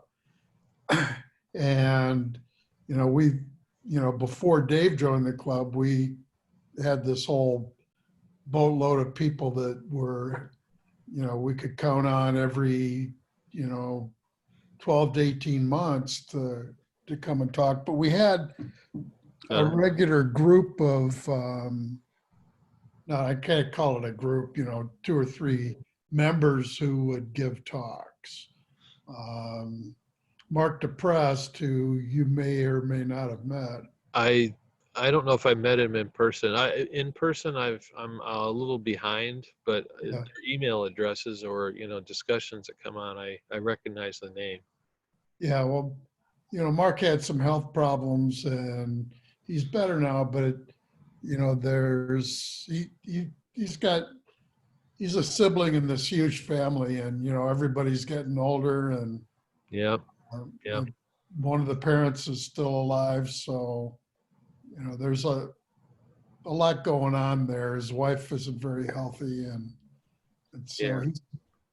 he's got a full plate and doesn't get out nearly as much as he used to.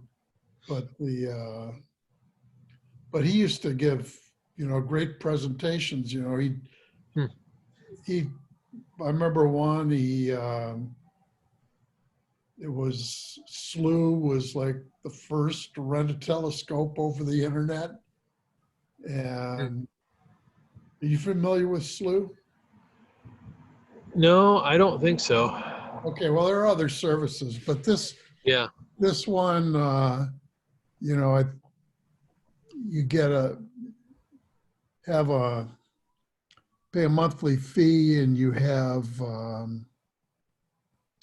so much time on their telescopes, and you sign up for it. And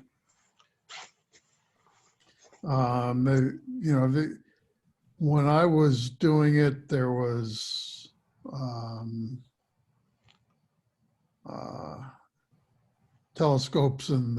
couple of telescopes in the Canary Islands, for example, and they were working on opening up an observatory in Australia and another one in Chile, but I lost interest. But anyways, he gave a talk on that and what he was doing, and you know it's like running Brian's remote observatory. Yeah. Well, for the astronomy at the beach, I'm hoping that Brian will do an hour or something of his just star hopping around. That's an amazing setup that he's got. Well, it's always been a pretty crackerjack arrangement, but since he put in that plane wave mount, Oh yeah. that is spectacular, and there's nothing else like it in the club. I know there's a guy in the Ford Club that has one, but those are the only two I know of that. Well, they're really, I mean, they're impressive mounts. Yeah. All on their own. I'm going to do one more session of this. This is looking so clear and nice. I think it's going to make a spectacular picture. I use AstroPixel processor, APP, Okay. and it excels at pasting mosaics and stuff together. So you can take up different sessions from different nights and it'll align the stars. I don't know what magic it does, or there's probably some alchemy involved somewhere, but it just does a spectacular job. And I have my mount is an azimuth mount, basically. Yeah. You know what I mean. It's not an equatorial. No, altitude azimuth. Yeah. Yeah, I'm stumbling tonight. So I have limited exposure times and things like that. But when this thing gets on, if you have something that's, I mean, right now I think the M5 is only about 45 degrees up or so. But if you've got something near the zenith, the rotations are crazy. And most of the software it just flails and burns. It's terrible. Yeah. I have Deep Sky Stackers, the one I tried with M57, which at the time was overhead. And I had star streaking. It was like a stone skipping. It was horrible. And AstroPixel processor basically is like, well, it's doing a pretty good job. Let's see what it does with this garbage and see if it can figure anything out. It was perfect. I I actually, it's one of my prized pictures because it came out so well. Yeah, this one. That is, and you Yeah, can that's see. M20, it's M27. It's the dumbbell, right? Yeah. Did I? Oh, yeah. I did say 57, didn't I? But you can see the rotation that it had to deal with. And Yeah, I think it tapped into the mosaic builder aspect of the package. And it's like, oh, I can align on these stars. And it just pieced everything together. And I mean, this is the most color I got out of any of the things. I think in one of these things, I've got the original. Yeah, that's the deep space stacker, its attempt at it. yeah, okay. The nebula is not bad, but these stars are just almost ridiculous. They are, yeah, you're right. It's just like, yeah, that's not acceptable. But with this other package, yeah, that's what my setup basically looks like. Just so you Okay, know. yeah. Well, you said it was orange can, so Yeah, was that an ioptron? yeah. This is an Ioptron AZ Mount Pro. Okay. This is the ZWO 294 MC Pro camera, cooled, and good old Celestron. You can see the Next Star 8SE right there on the side. So Yeah.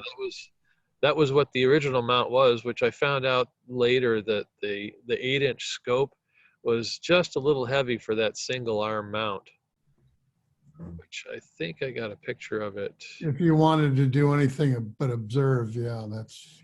Yeah, I mean, for visual observing, it's fine. That's still the yeah. This is the original orange can, Yeah.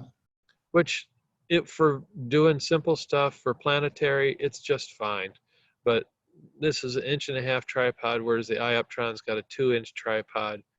The Oh, wow. Ioptron's got just a single axis, but it's got the counterweight and everything that kind of helps everything out. Yeah, that's a good picture. The counterweight you have to use because the scope here is like 12 pounds, and it's like I don't want the whole mess tipping over. Yeah, no, you'd need a bigger bearing if you were going to go without a Yeah, counter. and even right now, earlier today, I didn't have the counterweight put forward quite far enough, and it was slipping on the clutches. So this is the neat thing about the mount, though, is that the mount itself is just set on top of these little, the tops of these bolts have got little nubbins on them. And you put it on there and you basically level it from those bolts. And Okay. then after you get it leveled, then the center stack, you can tie it down, check the level again. And Oh, all right. once it's perfectly level, then you hit the power switch here, and it does everything for you. Okay. It basically, comes up and asks you, is like, well, is this a good alignment star? Yes or no. And if it is, then it goes and center it, press enter, and you're done. Like tonight, this is a single star alignment, and it's been running for probably over an hour without any adjustments at Okay. all. I'm very, very pleased with the mount. Okay. So it's the equipment I got, and I know it's not great for doing deep sky, but I'm getting results with it. So You know,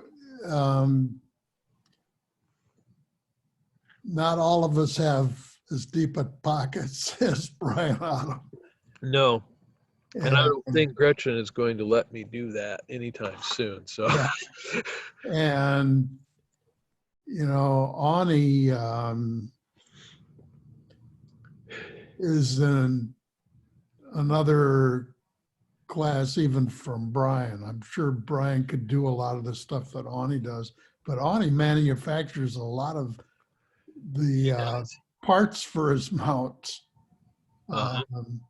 And well, he's got an Ioptron. It's a Sem 25P. Yeah, he's got an equatorial. Yeah, it's basically equatorial version of this, and he's brought it over here before, and we tested out everything. Is frankly, it does a marvelous job, and as an equatorial mount, that's damn easy to use. I Yeah. mean, that's the only one I'd even consider, because it's got a built-in polar scope. It's got the alignment software. It basically walks you through a polar alignment, even if you can't see Polaris. So Okay. it's an impressive little scope, and I was impressed with the service, the sales and service people at Ioptron. I mean, I was sending them emails for probably a week, and they were just going back and forth and answering every question I can and adding little things. Oh, have you thought about this? What have you got here? Because this will be a good feature. And I mean, they help sell their own equipment, but they answered all these questions. I hadn't bought a thing. And Yeah. not to mention that they were instantly responsive. I had a problem with the firmware once where the scope was just doing bad alignments, and they says, well, we've had a couple of reports of this. It's not common, but here's a fix that we did. And they sent me a file, and it's like, told me exactly how to load the firmware, which was right in the Okay. manual, but it says load this version up. It's a tweaked version of our current one, but it takes care of occasional problems. And maybe you've got a set of trees and other things that puts it in this weird condition that it just doesn't work as well. It's like, no, it could be. Yeah. Well, this is Southeast Michigan. People have trees. Yeah. We have trees, we have humidity, we have all kinds of other fun things going on. I mean, I don't make any apologies for it. I do it from my driveway because it's easy. I haul up my stuff, unpack, and I'm up and ready to go. There's no driving, and yeah, it's not ideal conditions. So when I do go to someplace that's got no obstructions or no light pollution, it's a lot of fun. Yeah. You ever look at the images that are in Sky Safari? Yeah. Well, a Last lot of night. Oh, go ahead. a number of them were shot by Robert Gendler, Okay. and he's at least my age. He might be older, but for a long time, he was shooting film from his garage just outside of Boston. He'd roll it, he had a wheelie bar thing Right. and he rolled it out onto his driveway, and he shot all these wonderful, spectacular deep sky photos from his driveway. I So I'm not at all surprised that you're getting results. Well, it takes a little more post-processing time, and the light pollution, the Yeah. APP has got an excellent function for getting rid of light pollution. Brian's given me some techniques in Photoshop to help do the stretching a little bit more. Okay. I've kind of APP has a nice tweaking section. It's a little bizarre. The guy's German, so I don't know, or Dutch or something. It's a little different take on things. The light pollution one is interesting because they have you basically give the algorithm hints by drawing rectangles in places that, okay, this is a clear spot. Try to model this, look for this, and then turn the other stuff into that. And it gives you a chance to put, as many of the rectangles on the screen as you like, but the model basically reads those conditions, builds its strategy, and then applies it to the whole picture. And it's done some amazing things. I mean, that I don't have it up still. The vignetting and all that is just, and the light pollution was just terrible after the stack. And it's like I got this fuzzy or foggy donut in the middle. Yeah. And that M5 that I showed you on this page, that used to have a ring of fuzz around it, and APP got rid of it. And Okay. it's amazing. I can't expect any better, especially given the conditions. This is the first time I've really used binning on this camera, and I'm impressed that, after a 5-second image, that I'm seeing color in the stars. I mean, Mhm. blues and oranges and a couple of reds here and there, but in a raw unstacked image to get color is like, well, that's impressive. That's going to look really spectacular when I stack the damn thing. Well, I'm just kind of running the 5 minute stack as we go. I was like, if I'm going to be chatting, what the heck? yeah. I have a friend that's on his way over. He's going to join me because he basically, I think he nearly passed out uh, listening to my jibber jatter last night. He was tired. And so he bugged out around 11:30 or so, just before I got Jupiter and Saturn came up. So he's going to come back over here and catch the late show. I see. I feel a little bad because he found out this morning. Everybody's working from home, but they told him that he's basically been let go from his job. So it's like, Well, yeah, that's I'm gonna harsh. be out. Come on over, have a drink on the driveway, But yeah, it's a good night, and like I say, I got the focusing to work. Last fall is when I got this 294 camera, and I kind of looked around and looked around. It's like, this is a cool camera. It was $1,000, but it's like, this is gonna grow with me for quite some time. And so far, it's come in it's come in with flying colors for deep sky. It's Yeah. total shit for taking pictures of Jupiter. Which I thought would be like, well, how can it be bad? It's, well, the pixel size is huge. Um, I think it's like 4 microns versus most of them are like 1.5 to 2. So it's got nearly double the size pixels, but it makes them super sensitive. So doing this kind of work here in crappy skies, it's going to pick up. And I figure it was well mated to my conditions and my mount, since if it's super sensitive, then I don't have to take as long exposures, which won't affect my mount. Because the mount is good. I tested last night, and the best I could do is about 35 to 40 seconds before we got severe star smearing on a regular basis. Um, I've gone about 33 regularly without too much problem, but tonight it's not going to happen. I tried it, and at 20 seconds it was crazy. But that might be the focal reducer. That could probably be part of it. Which, Possibly. I think that to take longer shots you would have with the equipment you have, you'd probably have to be on an equatorial mount.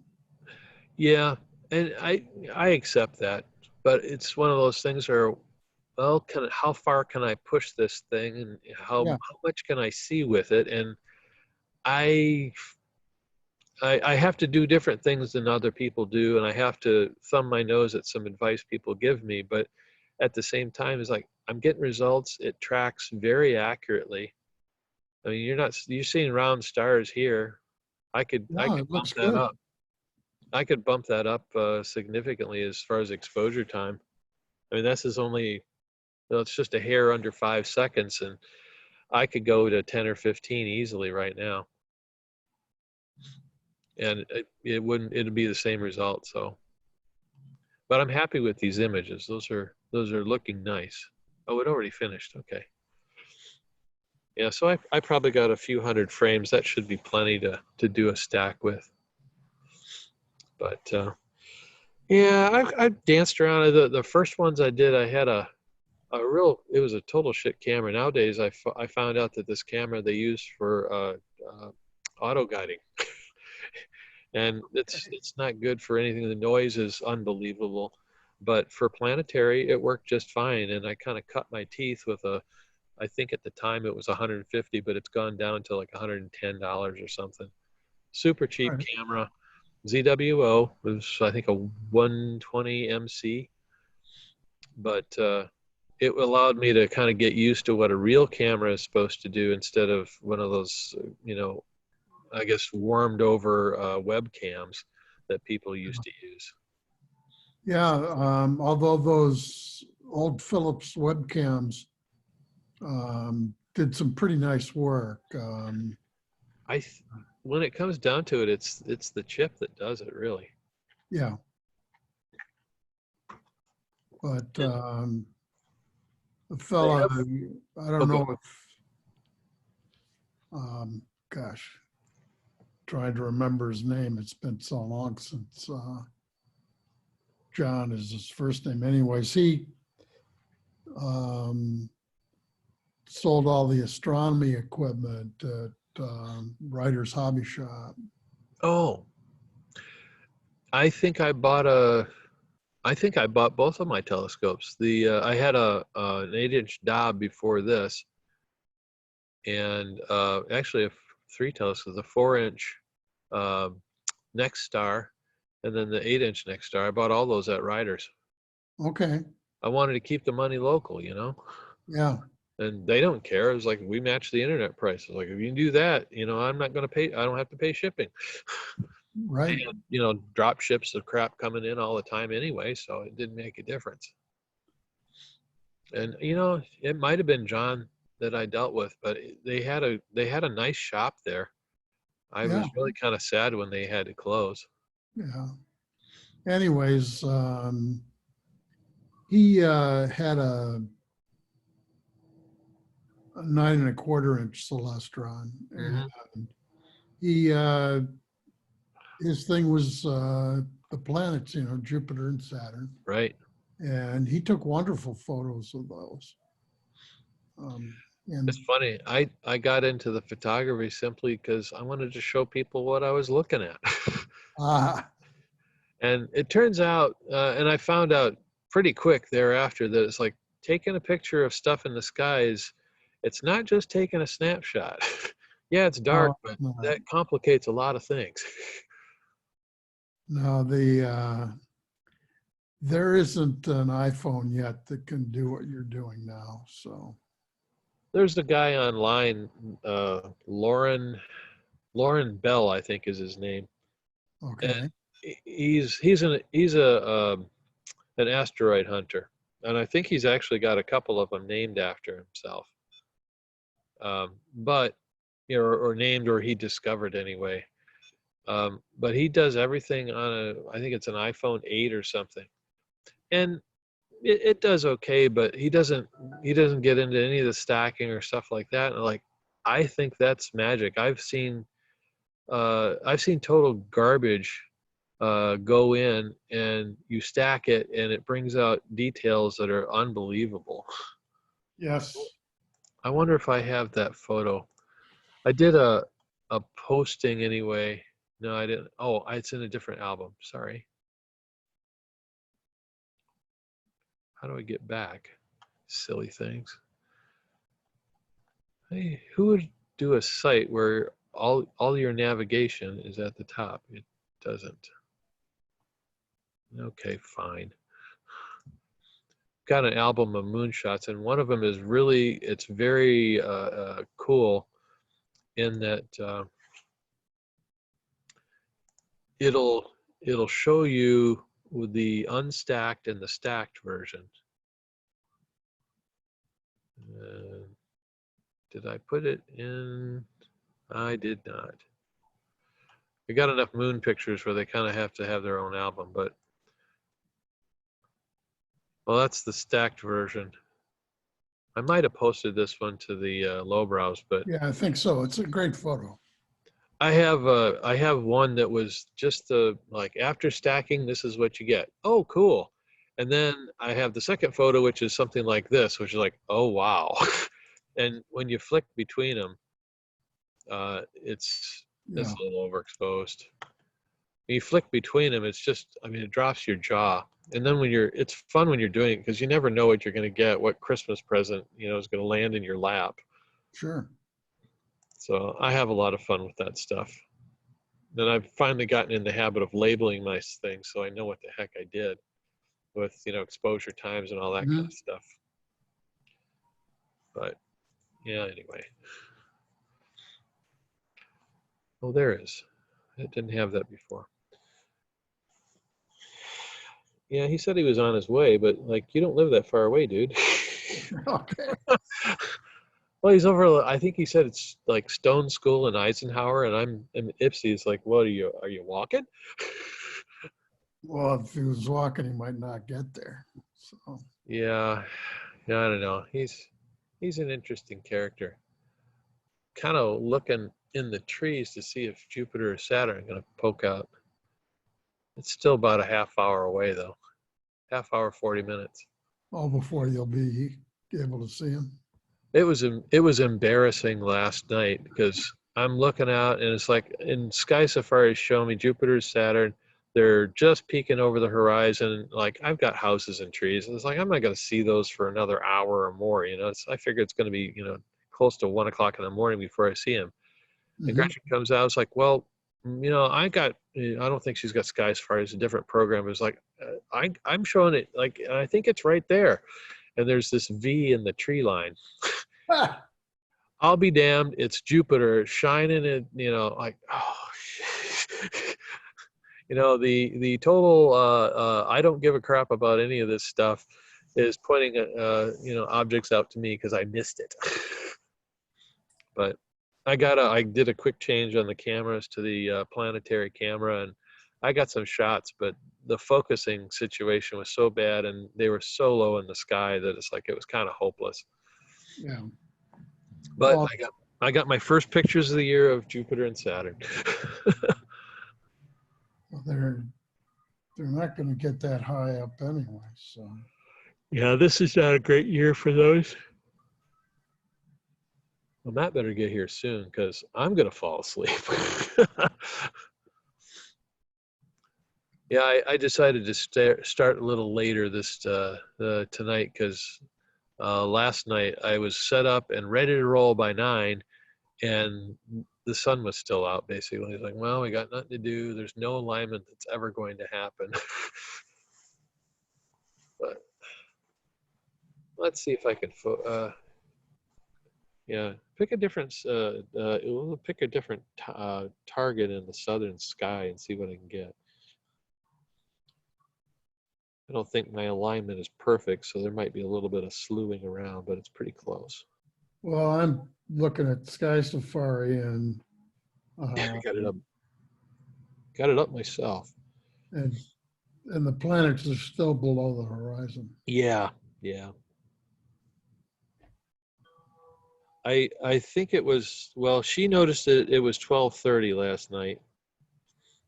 And last night actually I tried, and I didn't try it for very long, but it was just above Antares, and it's a nebula of some sort.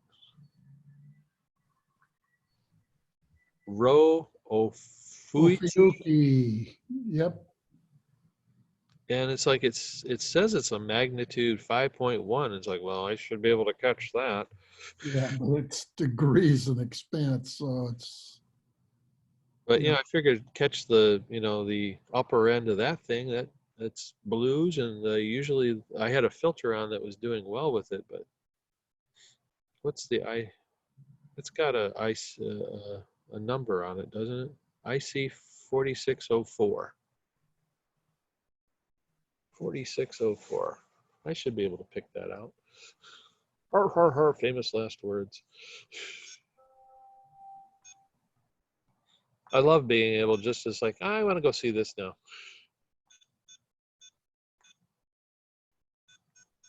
Beep, beep, beep. 4604. Go show me. And smack in the middle of the tree. And I think that's going to be the case.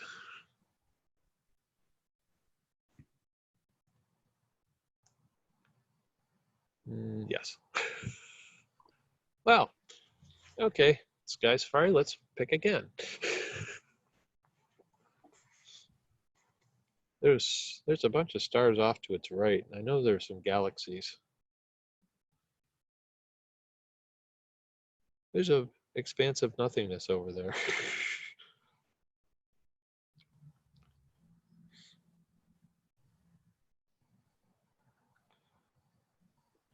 Trouble with clusters, after you've seen one, you kind of seen them all. Well, there's, Ugh, I never get that in. I've looked at a lot of them, and well, there's M13, which is in a class by itself. Yeah. Northern Sky, but M5 and M15 are both and M22 are all three of them are spectacular, and they're all very different.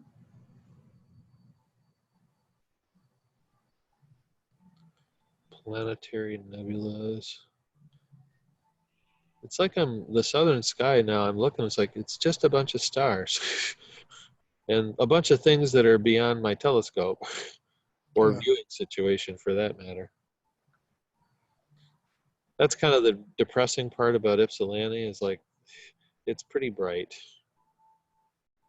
And because of the trees and the houses, and I mainly have like a sometimes southeast, sometimes southwest, depending. I probably should set up further out in the driveway to get a little more direction east and west.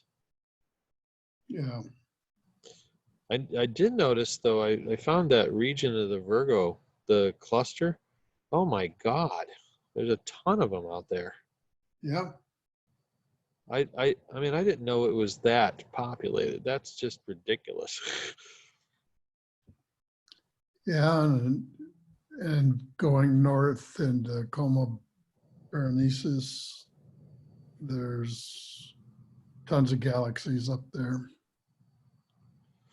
Yeah, that's my other problem with this site is that I don't have a good northern view. My house, and we have 100-foot oak trees in back of us. So if I look back at the house from the driveway, I see nothing. Ah, I have lots of trees. They're pretty. okay. Yeah, I got lots of trees here too. And when I first got into this, they weren't nearly as tall. Well, I'm kind of noticing that now is, these trees, they used to be a lot more view here, and it wasn't quite so bad. And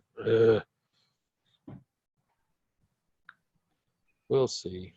Oh, that's zenith. I'm never going to catch anything up there. One thing I have noticed, this mountain doesn't do real well at the zenith. That's a problem area. It's a problem for almost every mountain. Really? I was figuring the equatorials would do a little nicer, but they do, but it's still problematic. Yeah, it's still a problem, and when you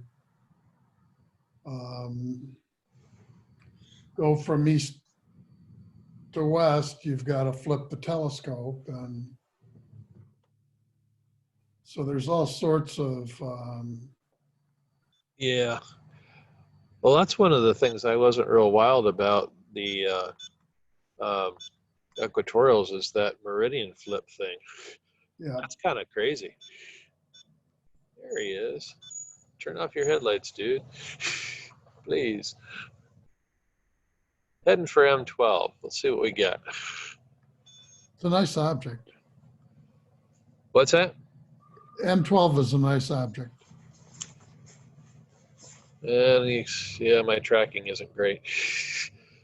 Well, alignment isn't perfect anyway. It's been a little off tonight anyway.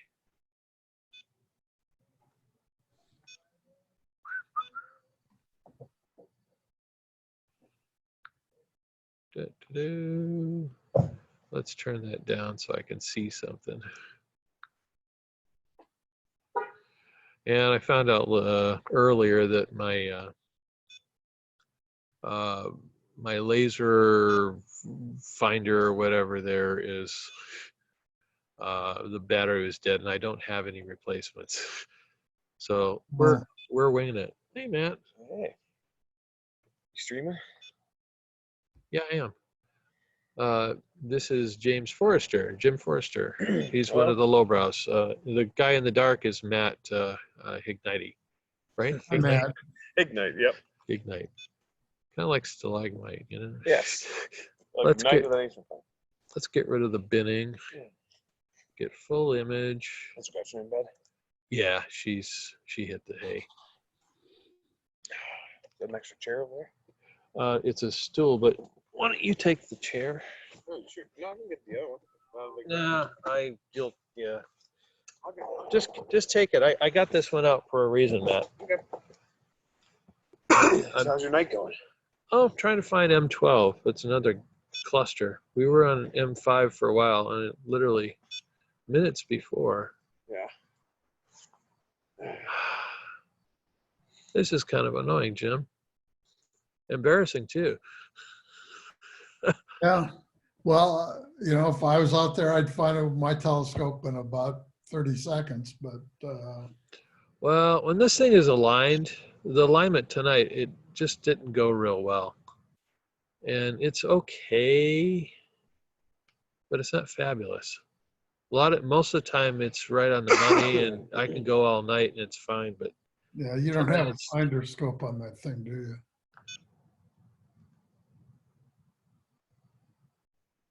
Because if you had a finder scope, you'd be able to find it. well, normally I got the little laser pointer and it's fine.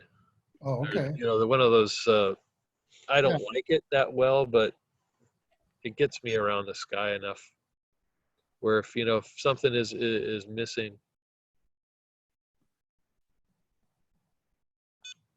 Wow, it's really off. So I should see that.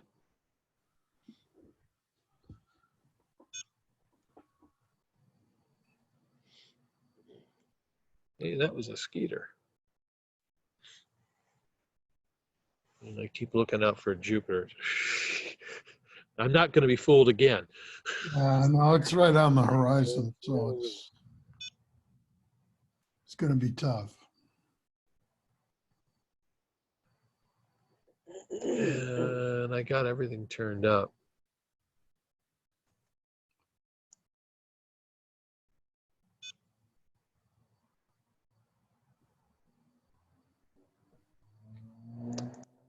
I don't remember that one being particularly dim, though.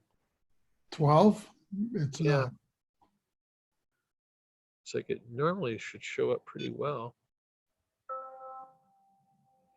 Schwang.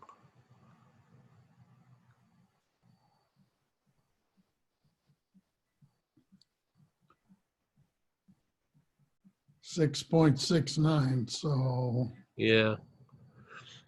Generally, anything over 9 or 10 is a kind of a stretch here. So you're not going to see the contrast. yeah. Let's go back to where it thinks it is.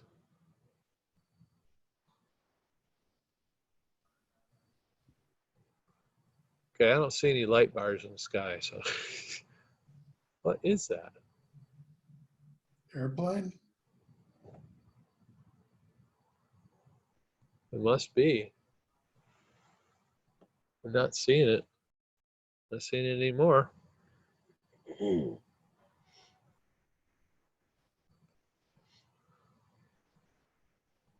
Well, let's see.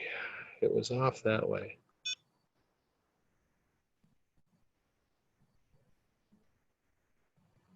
Well, I don't have it set super fast.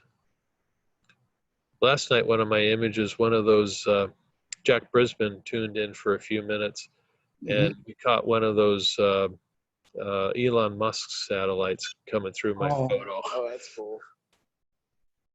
All of a sudden, the image that comes by has got a large streak through the middle of it. Like, well, I guess that one's not going to be a keeper.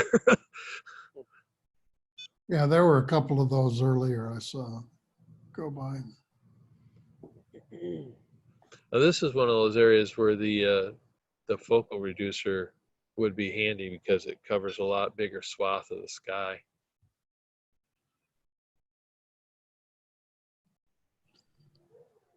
Well, if I ever find it, I'm going to do a sync to target.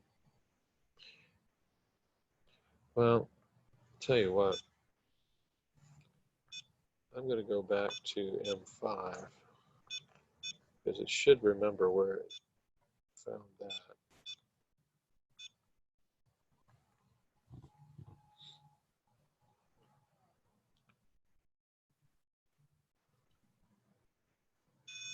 And I'll figure out where that is. And see There you now. go. This is M5, Matt, just so you know. That's what I took a picture. That's This is so cool. This is live right now, so. Wow. Yeah, like oh, started out. That's crazy.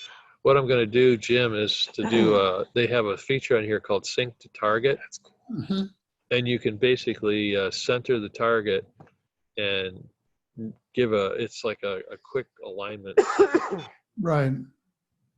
I don't know if your scope does that or not. Well, Sky Safari does. Okay. You can only do that so many times before I want you to realign all together. Yeah.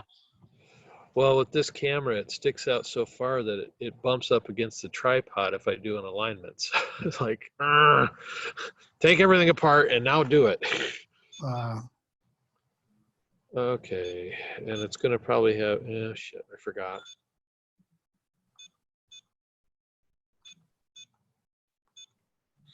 The software's not bad on the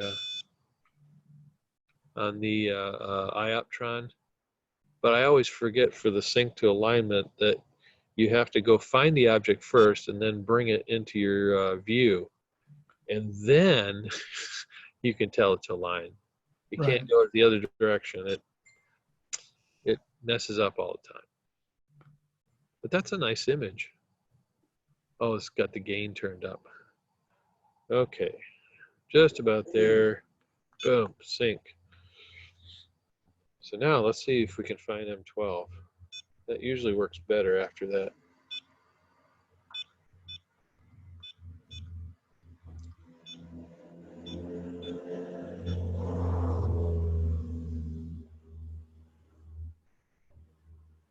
Slewing. And look at that, right on the money. Oh, it was. Oh, dang. I thought that was a shadow of M5. Well, poopy.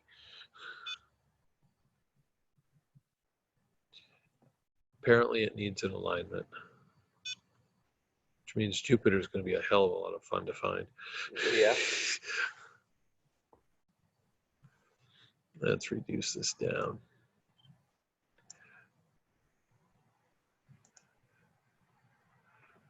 Magnitude 5, I should be able to find that. Pretty easy.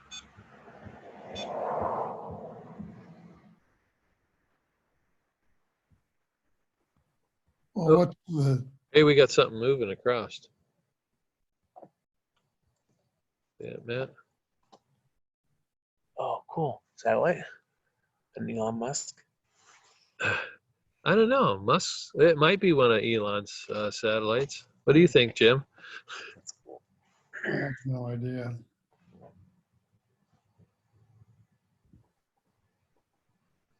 There's a lot of satellites up there. You have to figure it out with Oh, yeah, that's true. Sky Safari.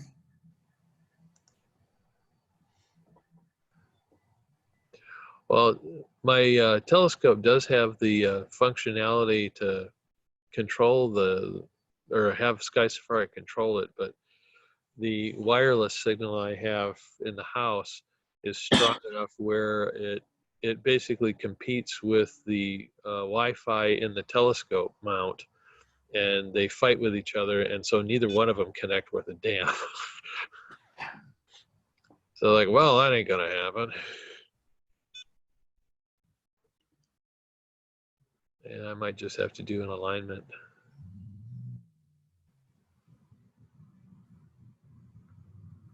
Yeah, if you want to take a picture of anything but M5, you might. Yeah, it can find M5. That's it. You're done. Well, we're going to get around to Jupiter time here soon.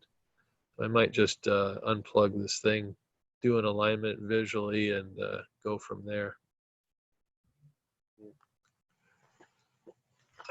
Well, the Jupiter Saturn, you're not going to get any pictures with this camera, so I think What I'm kind gonna. of camera do you need? The one that's in the case. The other camera. Of course. I'm gonna switch out cameras now, Jim. Okay. Just so you know, I'm not ignoring you.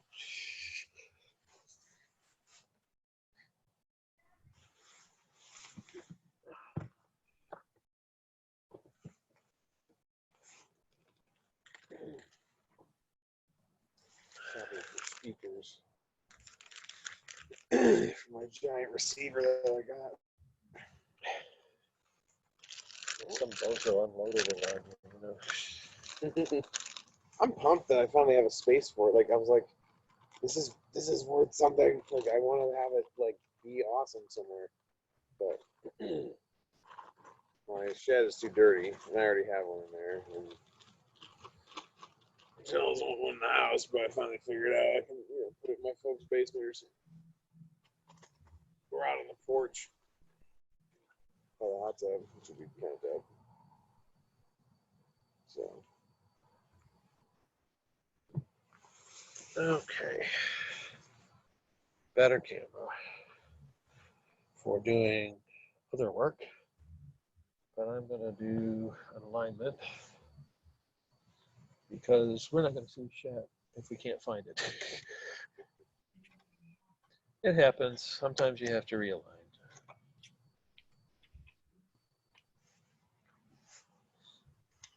Okay.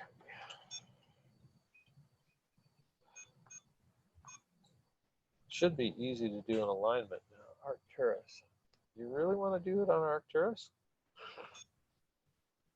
Crazy thing. I think that's going to be in the tree. Yep. What choices does it give you for alignment stars? There must be something in.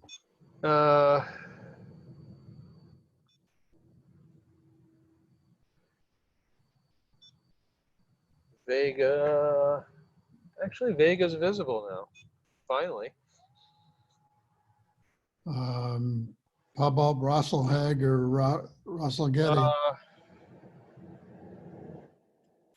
Haven't. Because they're right in that part of the sky.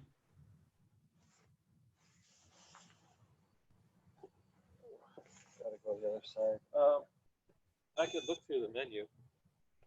It gives you quite a few usually, so that's usually not an issue. Okay. And of course.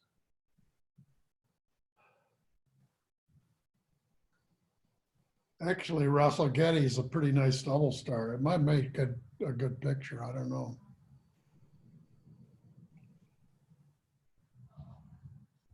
The other fun thing is that the cameras use a little different focal point or focal distance, whatever they call that.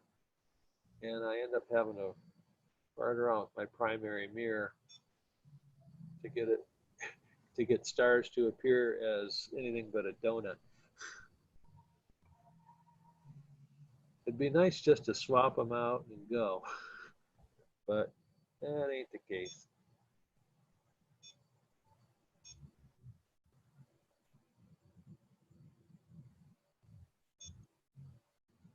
Kind of thought Vega would be a little brighter than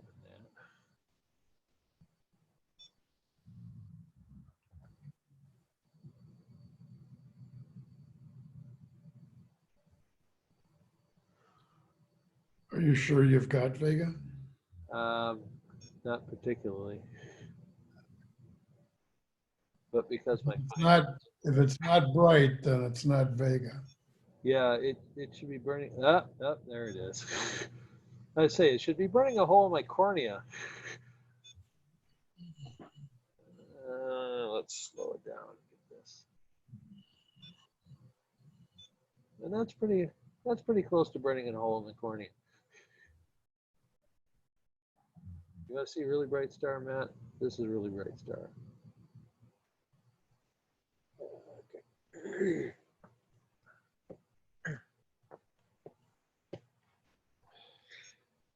I'm not seeing much. Well, it's that guy up there. Oh, okay. So step over here. Okay. Where's the glasses? There they go. And here's the eyepiece. Take a look I at can that. really hear that motor. Yeah. Those are the stepper motors there. Oh, dang, that's bright. Yeah. Is that Vega? Yes. Cool. That's what Jim was saying. It's like, if it ain't, if it ain't super bright, it ain't Vega. Have you ever seen Contact? Yeah. Man, that's what I always think of whenever I think of Vega. When I think of Vega, it's that crappy car from the 70s. Oh, yeah. My dad Or actually. the Nova. Novas were nice cars compared to Vegas, trust me. My dad owned the Pontiac version. It was crap. Yeah. We gave him crap for that for a number of years. I was like, Well, what of course. were you thinking? I'm gonna get some. See my little jacket here. Yeah, it's starting to get cool. Yeah. Well, now let's see how it does with M12.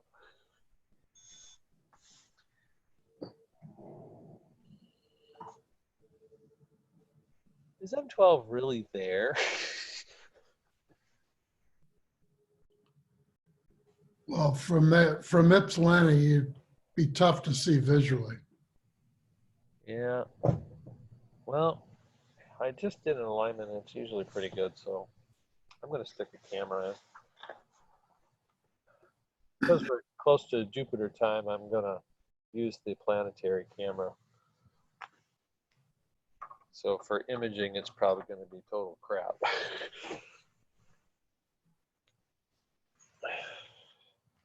And this one is the strangest camera because the lettering on the back of the thing is printed about 90 degrees from where you might expect the top of the image to be. So you end up like turning the thing because like, well, this is ridiculous.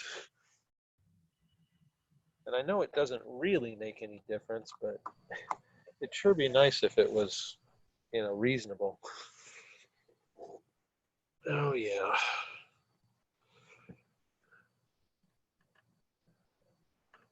Choose the camera. There we go.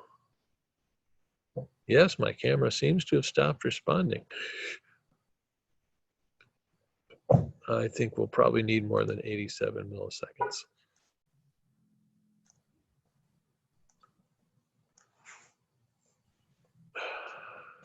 Reopening Sharp Cap.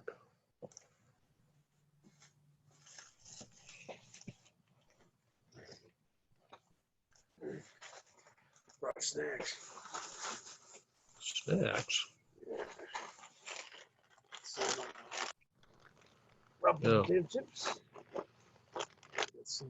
I think I'm going to have to quit the program. Start Sharp Cap. I've noticed it doesn't like switching between one camera and another, even though they're the same brand. I think it gets confused. That's nice. Well, it's the same software for all the cameras. Yeah, but it's like the parameters of the camera. I don't think they switch very well. Capture area. Let's see everything. Why is it not showing me anything? I'm not in a tree. Oh, I know why. Remember I said something about that primary mirror thing?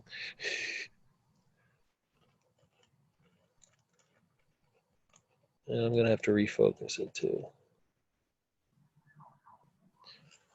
I'm going to go back to Vega because that'll be a good focus star.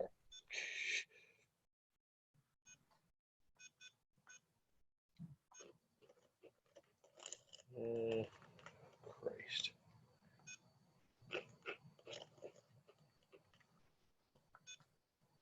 There we go. Number 244.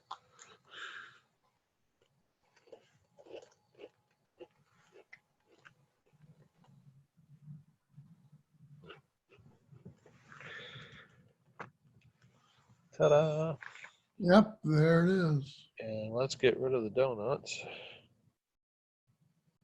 Am I going in the right direction? I never remember which way I'm supposed to go. You'd think by now I would.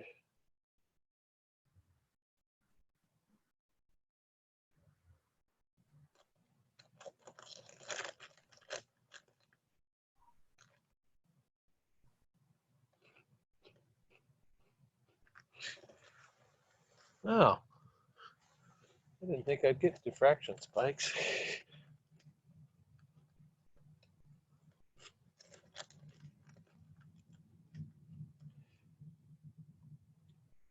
Well, that star's round.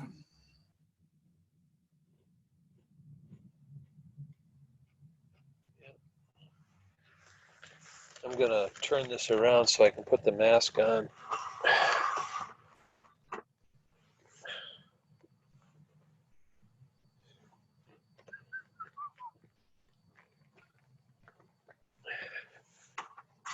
Turn the mask on and adjust the focusing.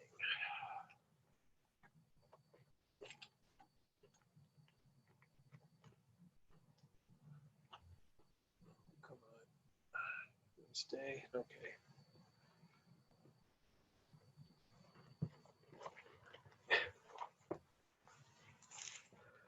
Well, that's a pretty strong spike. Yeah, that's definitely a different shaped star.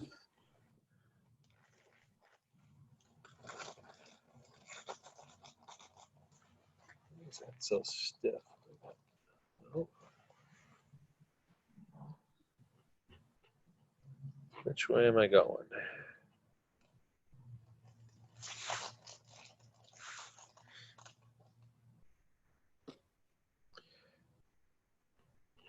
This is just such an ingenious tool. I showed you this, right, Matt? What? The Botanoff mask. Yeah, you did. It with Vega being so bright, it's painfully obvious. Almost worth taking a quick snapshot of, actually, to show people. Quick capture. 1,000 frames. No. I'm not going to do that. That's not quick. Single frame. That's all you need. Boom. Okay. Well, let's get that thing off of there.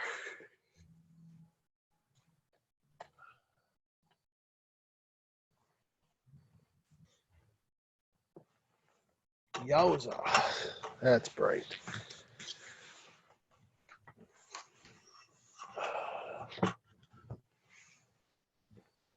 Okay. Where were we? Oh, yeah. M12.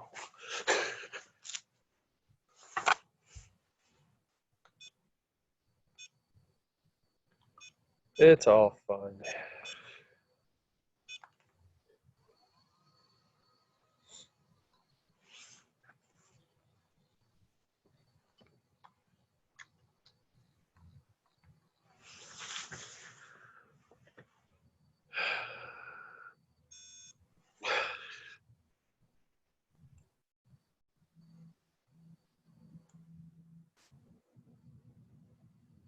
I shouldn't need that.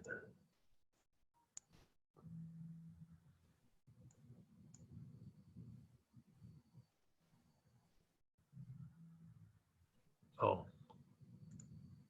No? That's...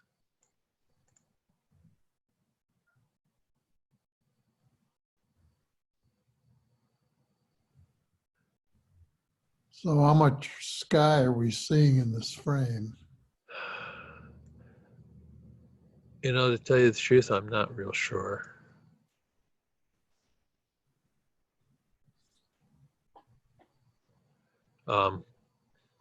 Somewhere I've got it, I worked it out how much it is.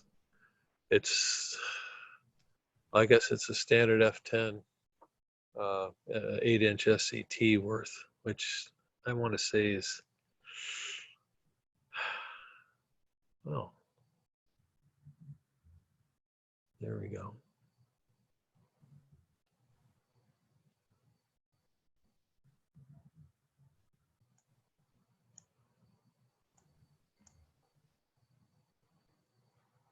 I think M12 just blew up. It's just not there anymore.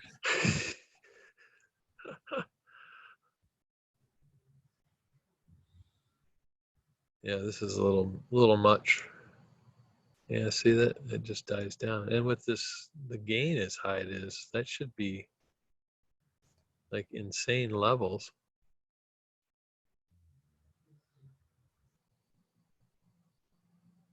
I mean, even the stars are like, what heck? Start capture.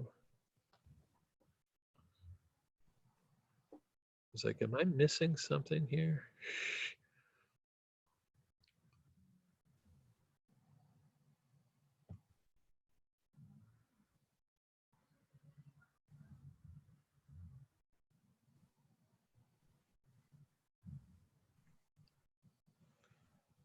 I wonder if that's if there's something going on with the camera itself, because Jupiter was extremely hard to get a good clear picture on. And I've taken pictures with all kinds of total shit cameras, and it's fine. Is that it right in there?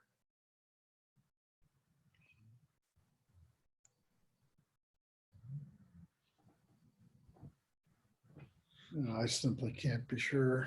Yeah. Well, I thought I saw something over there, but this is going to take a while to, I mean, 20 seconds? This is a sensitive camera. It shouldn't be doing that.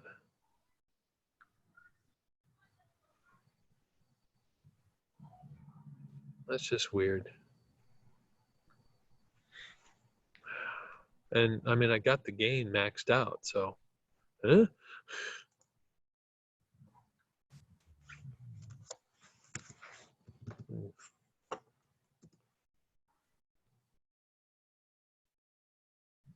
It's just kind of insane levels of gain and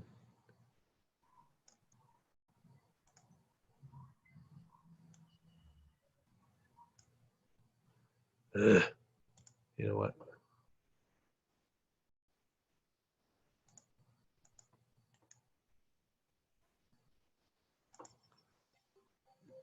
You know, it could be SharpCat Pro. People have warned me that the recent version has some problems.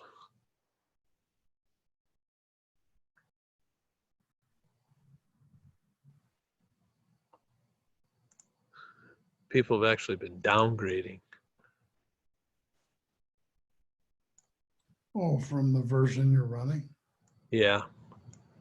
Well, I did an upgrade, and it's like there's some times it's like maybe that wasn't a good idea. But that shouldn't affect your pointing accuracy.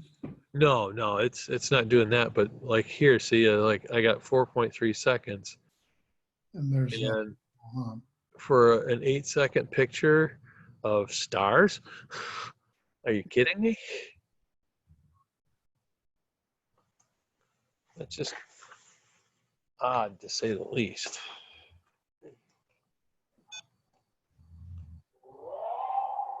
Oh, I see Jupiter. Where? Is that it? Right there? That bright thing in the V of the trees. Yeah. Guess So what? bright. Yep. That's Jupiter? Yep. Dang. That's cool. Guess where we're going? Guess where we're going. And I'm gonna find that sucker. Sweet. Wow, it's so bright. It's crazy that it's like right there in the V, huh? Yep. It even shows up like on my camera, on my phone camera. You know, I wonder if I.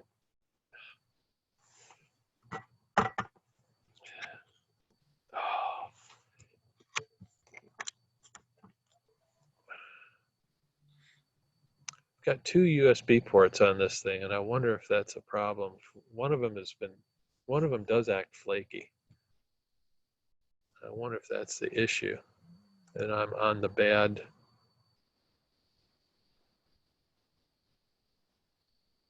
Oh yeah, it's gonna be complaining.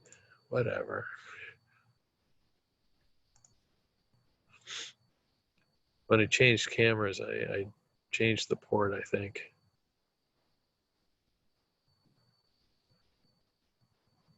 These technical issues. If only there was someone who could do some tech support. Yeah. If only they were a developer or something. Oh gosh. Okay.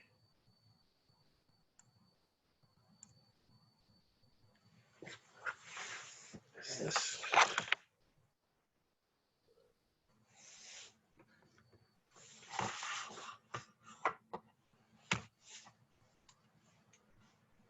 Yes.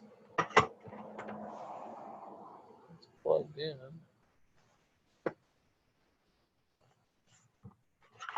This Jupiter should show up very easily.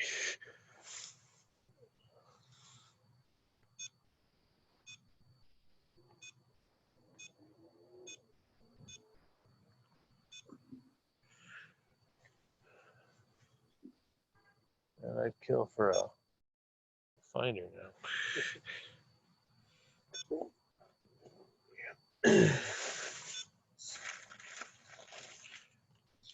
How you doing, Jeff? Hang in there. Yeah. Nice.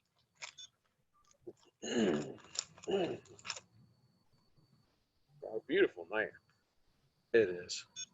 Cannot wait. So where's Jupiter heading? Like in what direction is it going? Is it like It's going? going to go up. Is it going to go up? Basically, it'll travel up to the middle of that tree or so, which is where our little tour will end. Which is cool though. Never really sat and watched the stars move, you know? Not very much, anyways. Chill night. You know what? We're going to do this visual because angles.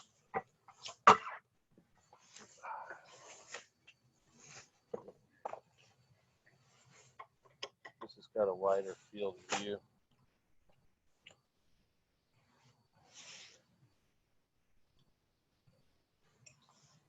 And currently it's looking at trees.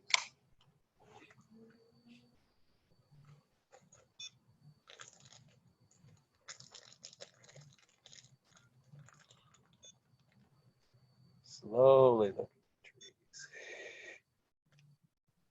Get above the trees, hit the V, go back and forth until you see the real bright thing. So it's on the piece here right now, live feed, or is it pictures? Oh, right now it's pointing up at the sky. Wrong direction, dummy. Camera? Oh, I don't have the camera plugged in. I'm looking through the eyepiece.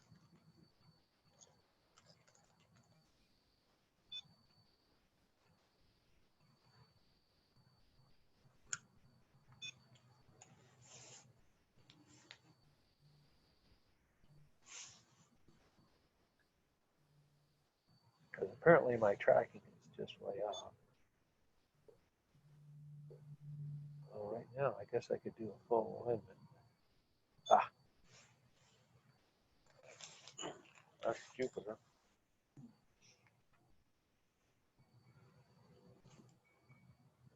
No, that was a star.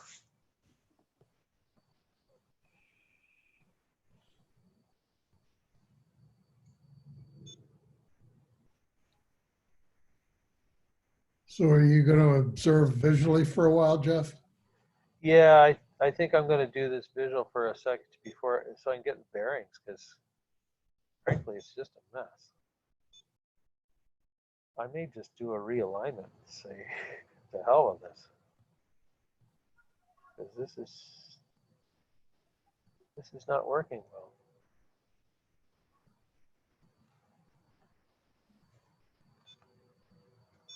I know visual isn't much fun if you're online. Well, there is that. But, you know, when I align, I have to do a 2-star alignment, and I usually start with Polaris. Yeah, in my case, I can't. There we go. That's Jupiter. Boy, that took a while. This thing was way off. It apparently needs more than just a sync. I'm gonna try a sync though. I don't dare do it now. I won't find it again.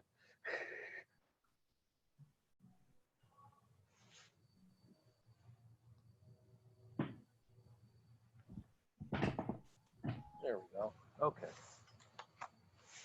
Leave it there. And now we're going to switch back to the camera.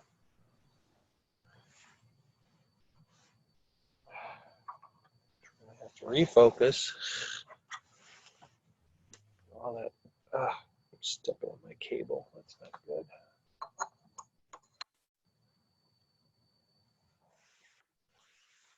Yeah, Jupiter.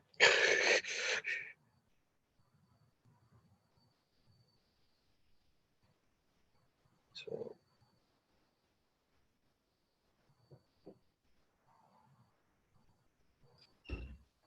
basically go clockwise.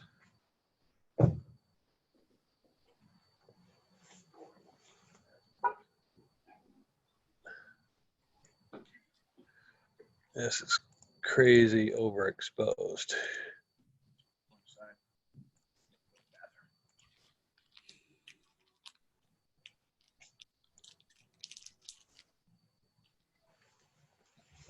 What's Jupiter doing? Jupiter's Oh, here. look at that. Holy crap, that's awesome. That's so cool. Wow. We're going to get it focused here soon. It'll get cooler. Nice. Let me go to the bathroom. Okay. Actually, we got all 4 moons out too. I saw some little speckles. Yeah. Yeah. I'd have to look up and see which ones are. Those are the 4 Wow. moons, the Galilean Look moons. at that. That's incredible. Have you ever gotten that before? Oh, yeah. Oh, okay. I'm like, whoa, look at it. Well, you can even see like the sort of flashing. That's incredible, Jeff. Well, Holy crap. the flashing is due to the atmosphere being stupid. That's so cool, man. And that's overexposed too. That's really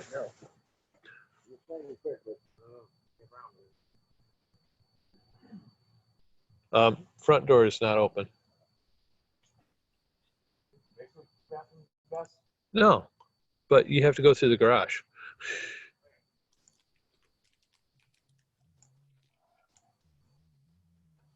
There we go. Yeah. Oh, the gain is way high. It's like, what is on up this? Yeah, there we go. It's like, I seem to remember it was like 20 seconds or something. Yeah. Planetary, I don't know if anybody uses gain, but I found it to be a real pain.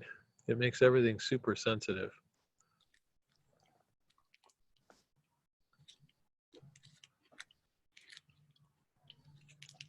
That's still not really in focus, is it?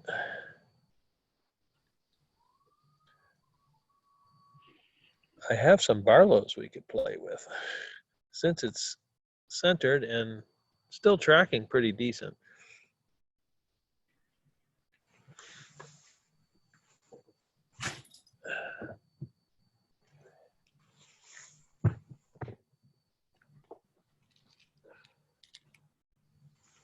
Where's the flashlight?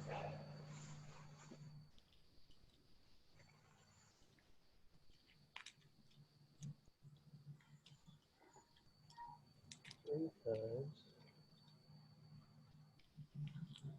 Got compression rings. Oh, compression ring stuff.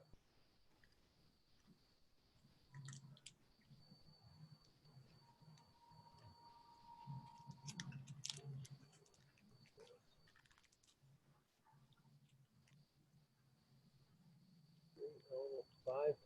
What were you thinking, Jeff?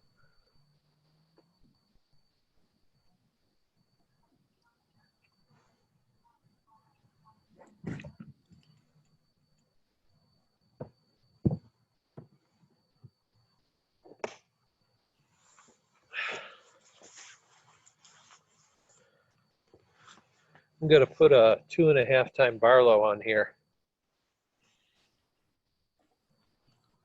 Well,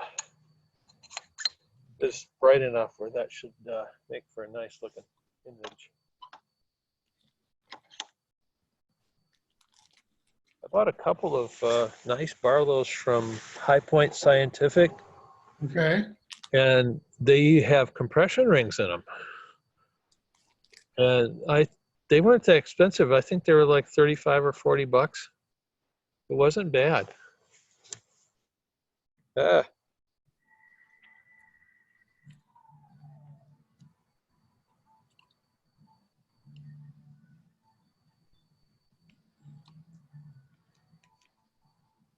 a little better image on screen anyway.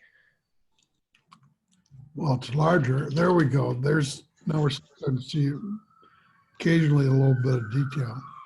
Yeah. I noticed today I think things are a little stiller than they used to be than it was last night. Last night it was just soup we're looking through. I don't think that's quite focused yet,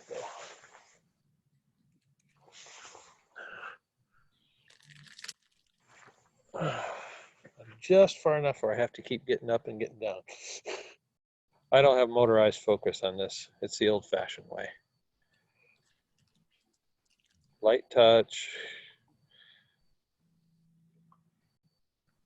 Is it better or worse?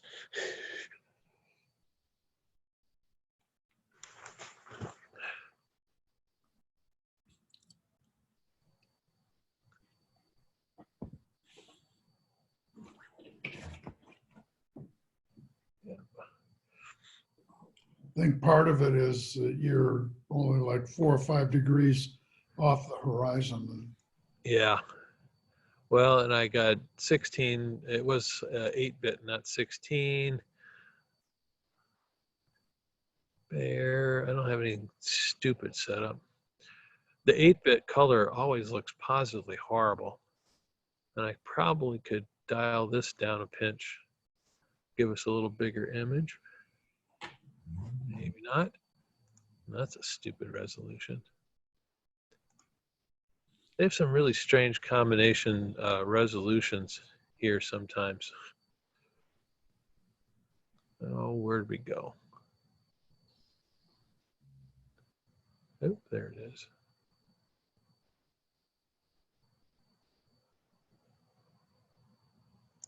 They're dead center. Let's see if we can do about this focus thing. Where's the knob? There it is.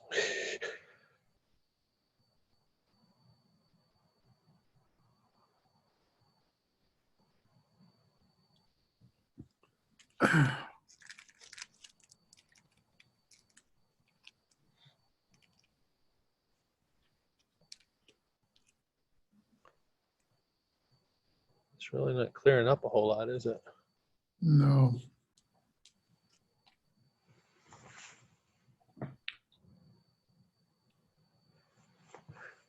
If it keeps going like this, I'm going to get out my cheap camera. That took good pictures of Jupiter.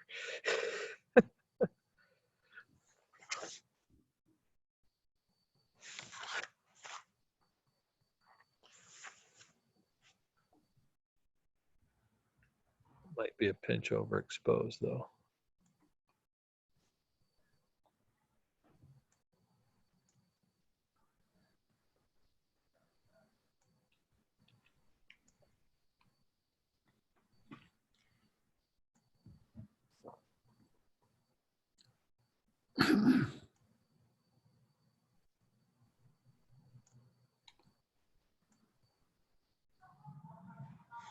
Well, I'll confess to being, yeah, it's pretty low in the sky, I think, too. That's not helping. No.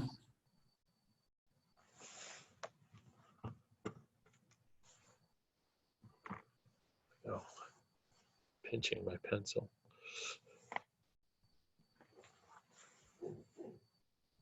Okay.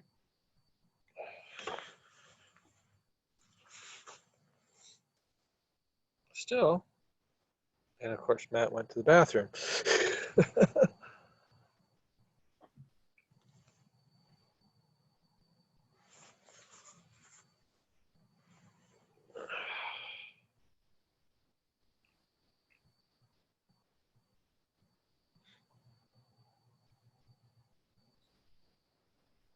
Yeah, it's pretty turbulent over there. Looking through a lot of atmosphere. Yeah. Without having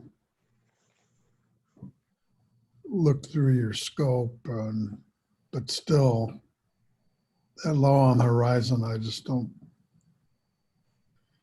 even with my 12 and a half, I don't think I do very well. Of course, I can't get it that low, but Yeah.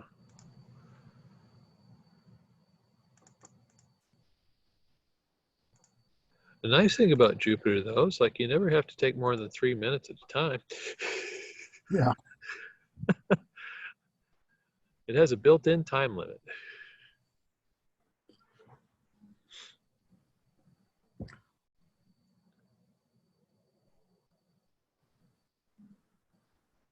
The first image, well, the first planet or whatever that I saw through a telescope that completely hooked me was Saturn.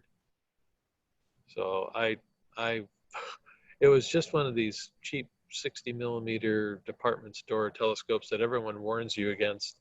But the wife says, well, you've always kind of wanted one. Here's something to, dink around with. If you like it, we can always get a bigger one or something. Better one, whatever. Didn't know anything about him. And as soon as I found Jupiter, it's like, well, that's kind of cool. Find Saturn, like, oh my God. And I've gotten some very good pictures of Saturn. But I don't think it's going to be this year. They're both super low in the sky. Yeah, 20, 25 degrees, something like that. Yeah. I mean, the scope's almost level. Yeah. If it's 20 degrees, maybe. Yeah, it's pretty low. Where did I get? Oh, a minute 30 left.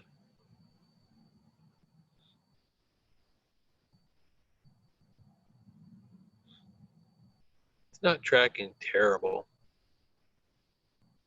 A little jumpier tonight than I wanted.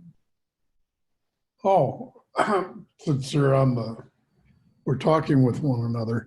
My wife's a retiree from the university, and she's got an email account up there. Is that good enough to use the Photoshop license?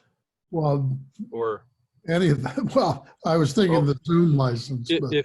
If she's got a login, that should be sufficient for for most things. I know, like the Photoshop license.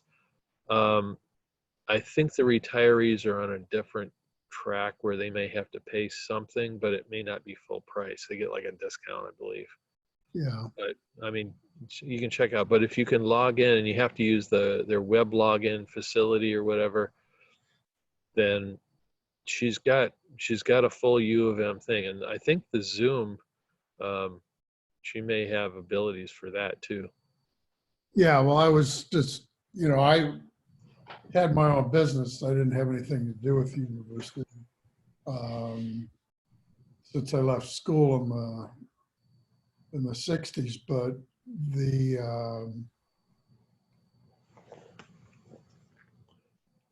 so I only have so much access over there personally. Yeah.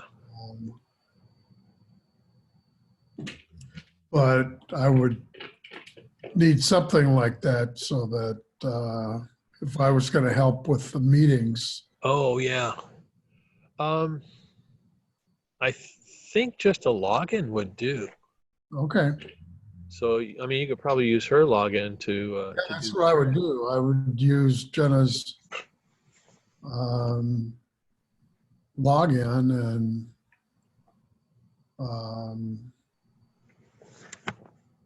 and help out with the meetings, but Yeah. I because you're going to need a half a dozen people that know how to do this. well, I frankly is like I'd like some backups if you're going to do it, Well, because you know there's I mean I'm in bands and things, and the meetings are on Fridays, which if there's a Friday night gig, that means I need a replacement. yeah, and that, you know, and It's really not that big a deal, and I know they've been saying like to transfer to broadcast live on YouTube. Right now, I've been doing it basically through Zoom. There's you can tap into a live stream, and you can choose your service. There's a key you have to set up with YouTube. It's easy, and I got it to work, but you have to go through a program that's on your local PC to make it all start. So then to use that, because you're dealing with two services at once, you sort of need an Ethernet cable and a solid connection to make all that happen. And I just like, I think I'm just going to record to the cloud in Zoom. It's very fast, very efficient, and then I will upload it so people can view it and archive it, do whatever they want in YouTube. But to stream it live, like I'm not sure it's practical. If there's a different way to do it, I'm open to it, but I haven't been impressed. yeah. I see Saturn right around the bend.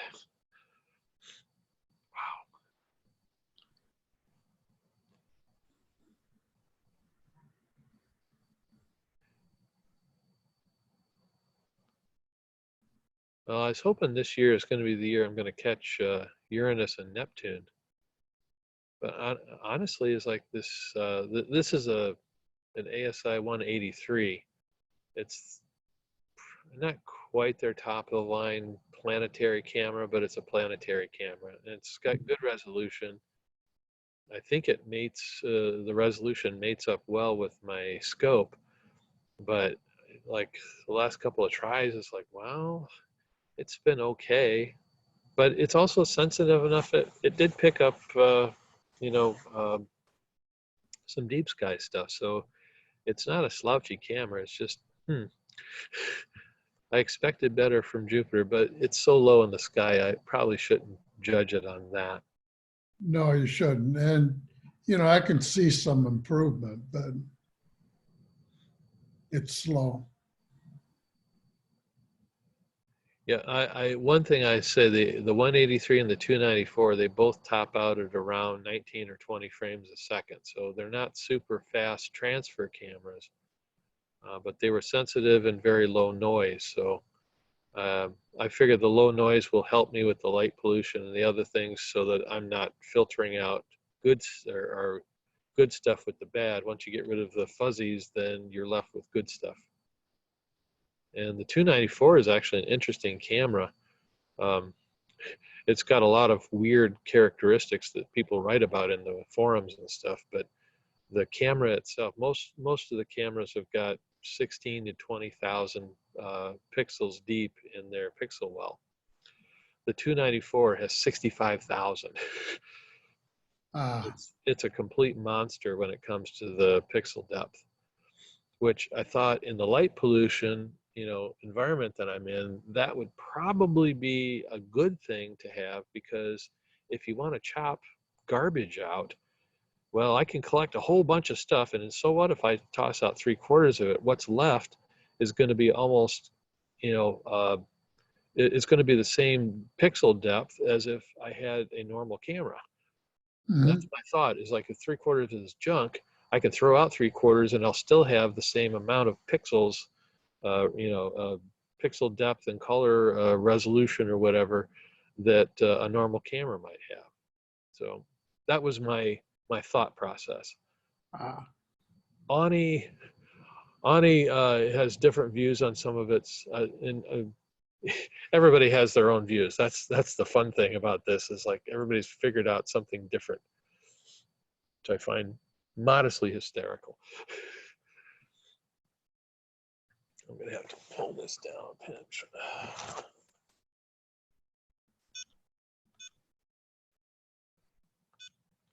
Oop, wrong direction.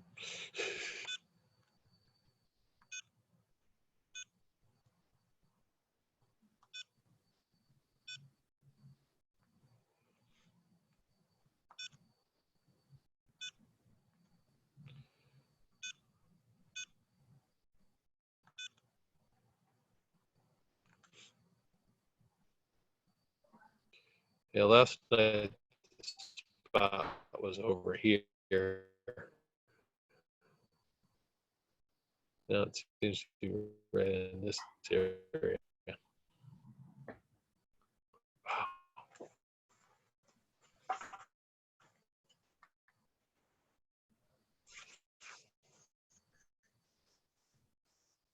But see, without the Barlow, it's like, okay, it's in half, but you can't see nothing then. Your internet is unstable. Well, You're still there, right, Jim? yeah, I'm here. I think your Yeah. cursor is Ugh, just cloud going by? red spot.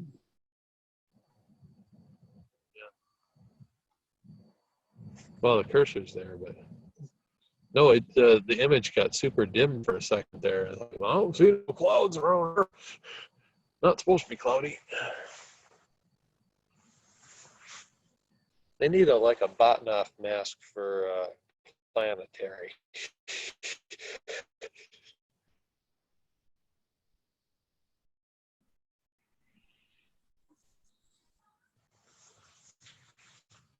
I've heard people play around with Botanoff masks for planetary, but it's kind of pointless because the planets are just big and too close. Which I tried, and yeah, I think they're right. Well, when you put a fair amount of That's the wrong magnification direction. on the planets, you have to have. So I'm been messing with the fine focus. It's like, well, maybe. Yeah.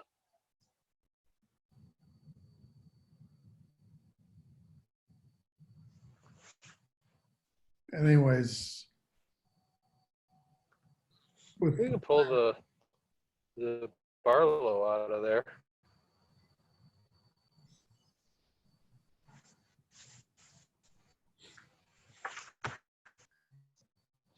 Let's try it.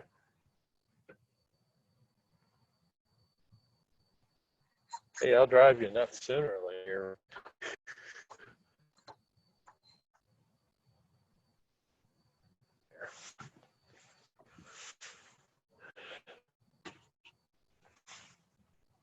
Okay.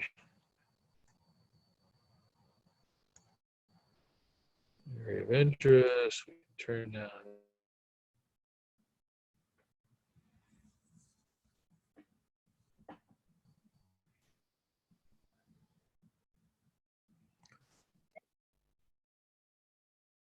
It dropped the connection for some reason. You there, Jim? I'm here, but and I can hear you, but there is no. Yeah, it just dropped the connection on me. Now you're back. Yeah, it dropped the connection on me for some reason. Ended the meeting and everything.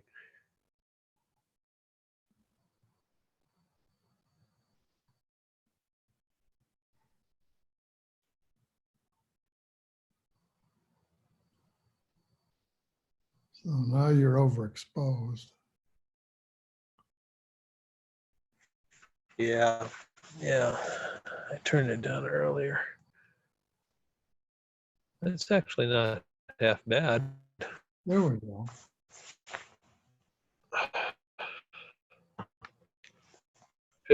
Picking up one of the moons over here, though.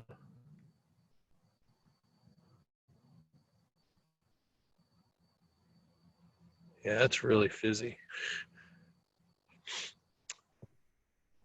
I can see Saturn through the V in the trees. I'm going to do a quick 3-minute of this magnification, see what we get. Sure. I tried stacking some stuff from last night, and it was about the same here. I think it's just low in the sky. I would I agree. should watch out for that.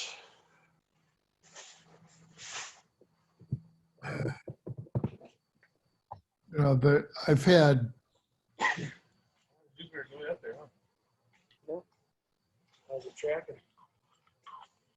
Oh, it's doing real well. And tracking wise, it's fine. you know, in the 20 plus years that I've been doing this, I've had exactly 2 nights where I could really bump up the power on the Next year? telescope. Yeah. And when you get an image this size at the eyepiece, Oh yeah. it's like 400, 500, 600 power. And How big a scope is that, though? well, the night on Jupiter, it was Stripes there. 4-inch Stripes. Wow, look at that. Man, looks like the spot right there. Yeah. That's so cool. Wow. Yeah, We're the looking spot's right at it. there. We're looking at it right now. That's insane. So cool. I can see the appeal. I get it, Jeff. I get it. I don't Oh. think I'm ever going to get That a bright, telescope, but that bright thing to to the the left. left, that's Saturn. Oh, really? Can we go there? Yes, we can. All right. I got a capture going. When it finishes, we'll I see have, over there. I'm willing to stay up as late as you are. So I'm down Well, for it's whatever. 1:45 now, so I didn't. I was out to. I stopped capturing last night around 2 a.m. Mhm. and I don't think I hit sheets until about 2:30. And I literally piled everything in the van, so I didn't break anything down. Yeah. Tonight I'm going to have to cut out earlier. Mhm. That's cool. No worries. Yeah. This is fun, man. You found the bathroom okay? Hopefully. Yeah, totally. Okay. Do you guys have a dog? No. Big large cat. That's it. The divider. Oh yeah. Bone there. Yeah, we have to. We put that up because Loki will chase around the senior cat rather mercilessly. Mm-hmm. He doesn't understand his own size. Just so you know, Jim, we have a 20-pound Norwegian forest cat. That's a big animal. Yeah, he's a big boy. He's going to be 7 in December. He thinks he's about 7 ounces, and he plays like a kitten. Yeah. So, you know, during the day you'll hear thump thump thump thump thump thump thump. He's absolutely hysterical, and he's got fur that's so long it gets into everything. Okay, we're going to attempt to go over to Saturn, but I am not going to even bother with the tracking since it's been such a disaster tonight. We're just going to go the old-fashioned way. Slew left. I think I'm going to get rid of this. I'm going to boost the resolution up so we can see it. And we'll boost the gain so that we can see whatever we need to that comes by. Look, my hoodie in the basement. Oh, you went all the way down to the basement? Hmm? You know, there was a bathroom right around the corner. You know, I'm never going to find this from here. That's still pointing away. This is a long ways away. Solar system. One more.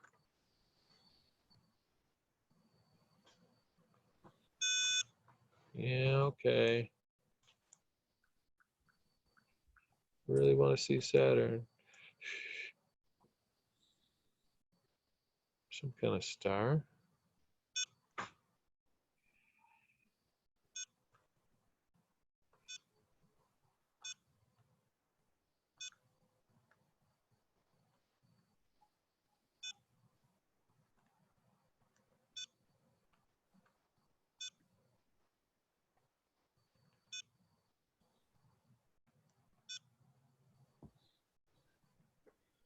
Well, according to Sky Safari, it's 5 degrees to the southeast. Yeah, I mean, I can see it. If I had the damn finder, it'd be a piece of cake.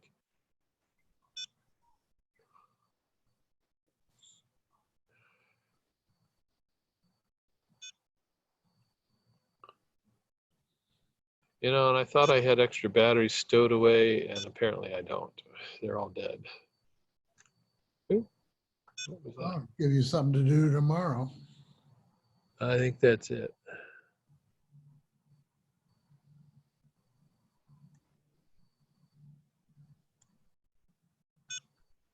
Oop.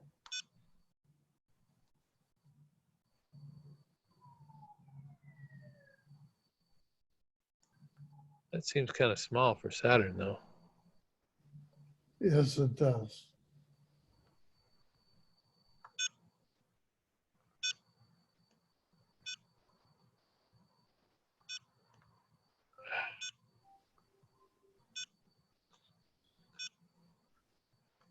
You know, the first thing I'm going to do tomorrow is go out and buy a 2032 button battery for that damn thing. Okay. That's why we keep the eyepieces handy.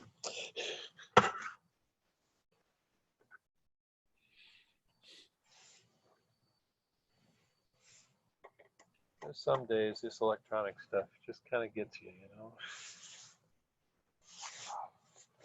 Focus issues.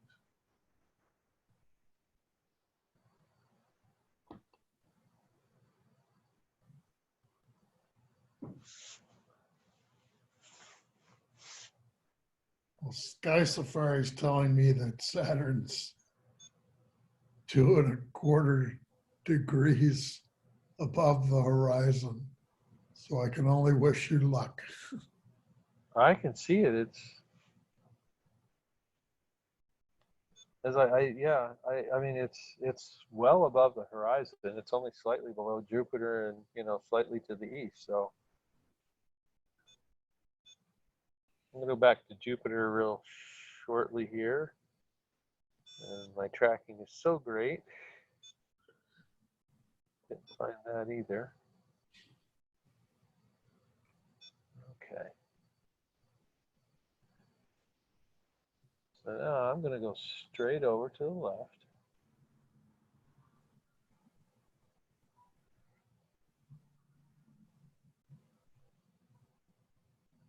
I'm gonna pretend like I'm a Dob user here.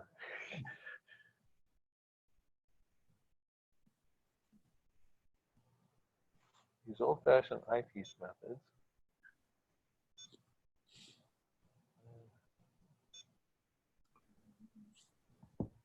Well, the night I And was, there we go. Now let's center it so we can actually find it in the camera.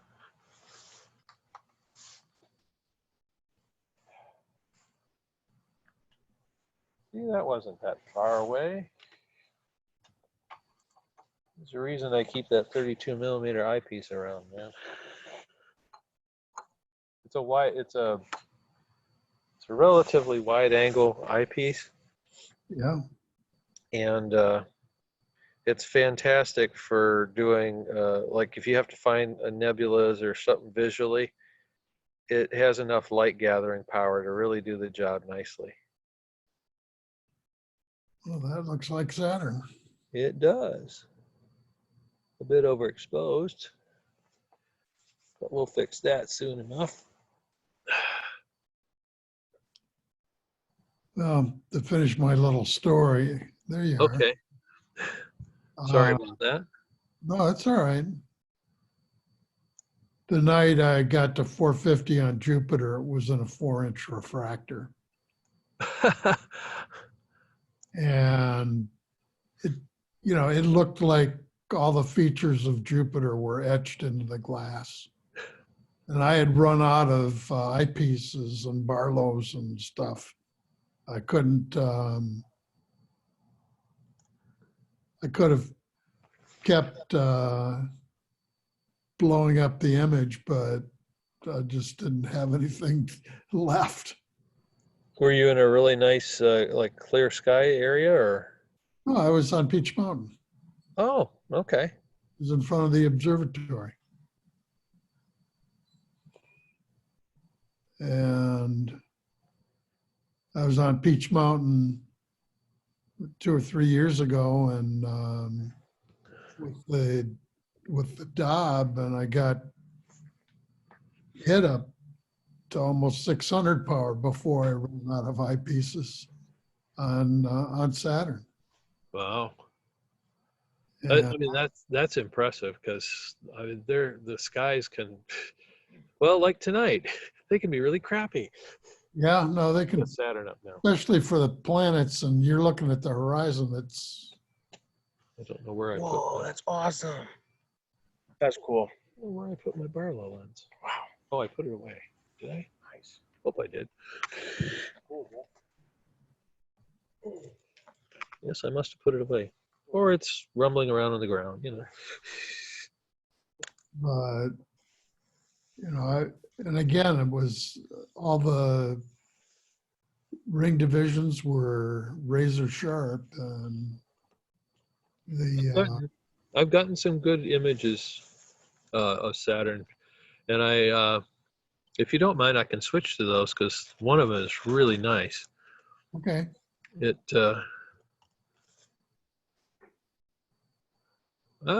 hey, stop! All of a sudden, well, any of these really. Yeah. I mean, those have got good ring divisions. I think this is the one I liked because it just had good definition. There was clouds, the layers that you're starting to see, Sure. and it just turned out really well. And I think this was done on a fairly awful camera. It wasn't great, but yeah, this is the Jupiters I've gotten. That's a nice photo of Jupiter. Yeah, I got one that I caught the moon, a shadow of it too. Oh, okay. Yeah, it's this one. So here's the moon, and then there's the shadow on it. And it's a really cool picture. Yeah. But this was when the spot was kind of fading and whatnot. So. But that's excellent. Yeah, so I know I can take a good picture of Jupiter. Yeah. But yeah, some of these are early shots where I wasn't so good at it, but that was kind of cool because the moon was kind of that visual effect where it kind of looks like it's got a notch in there. Right. But it was right in the mirror. I think those are yeah, I got some sunspot pictures. And some, yeah. This is what the eclipse looks like when it's raining. But I took pictures like every minute or something, and you can see the graduation. It just got darker and darker, and we were literally in the cloud in North Carolina.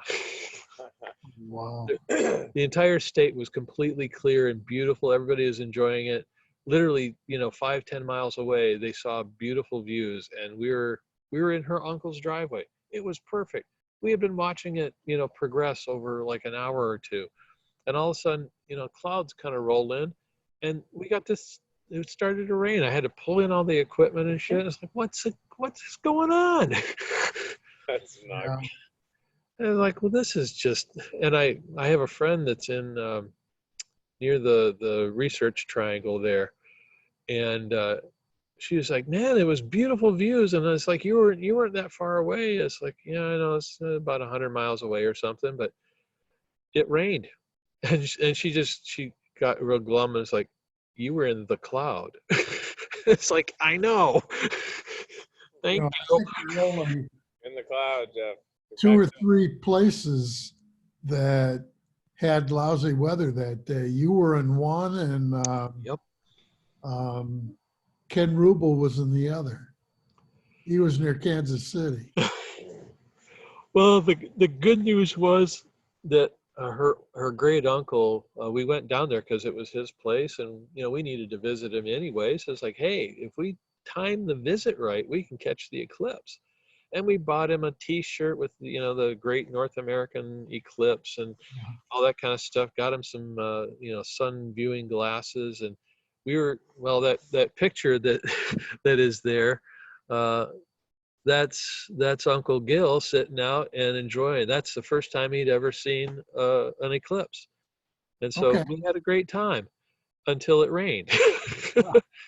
We proceeded to watch the rest of it on TV it was somewhere in South Carolina. But yeah, I keep those in the astronomy things, like this stuff can happen. It has happened. But yeah, you shrug it off and say that's the way it is. Part of the sport, right?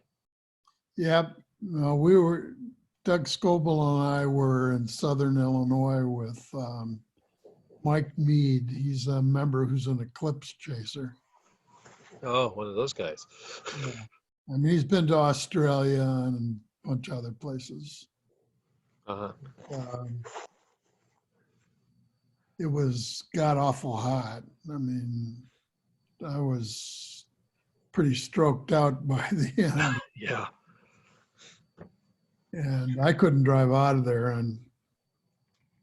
but Doug did. So he drove us all the way to Indianapolis. Well, that eclipse though, it's like we kind of looked around. It's like, well, it's raining here. We looked on the satellite, and because we're up in the mountains, and there's like little mountainy curvy roads, and Yeah. because everybody was there for the eclipse watching, all the highways were jam packed. We Yeah. couldn't have driven anywhere, so we were literally just stuck there. Right.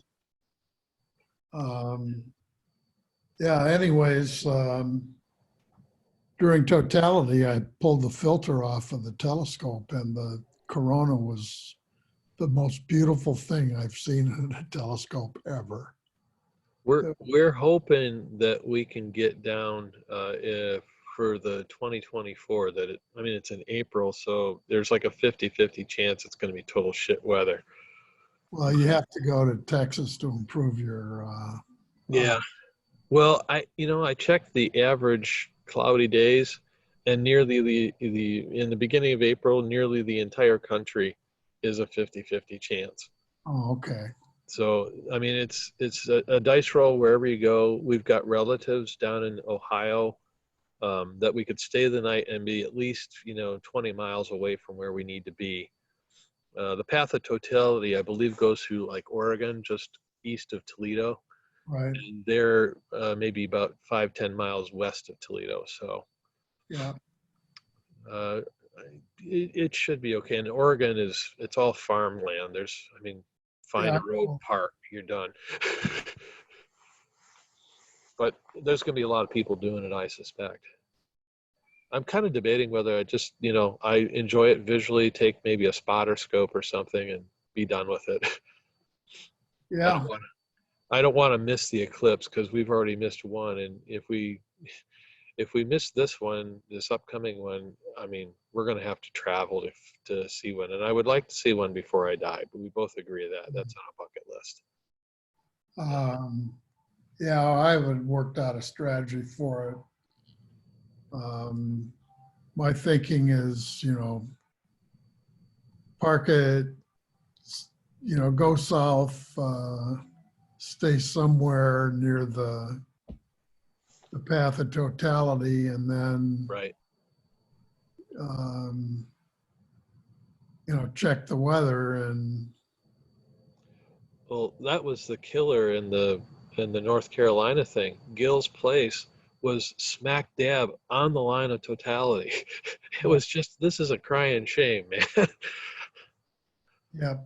We had a great location, planned it out, brought the equipment. I mean, we rented a car. We didn't even take our car down. It's like, I don't want to put the miles on it. But there we are.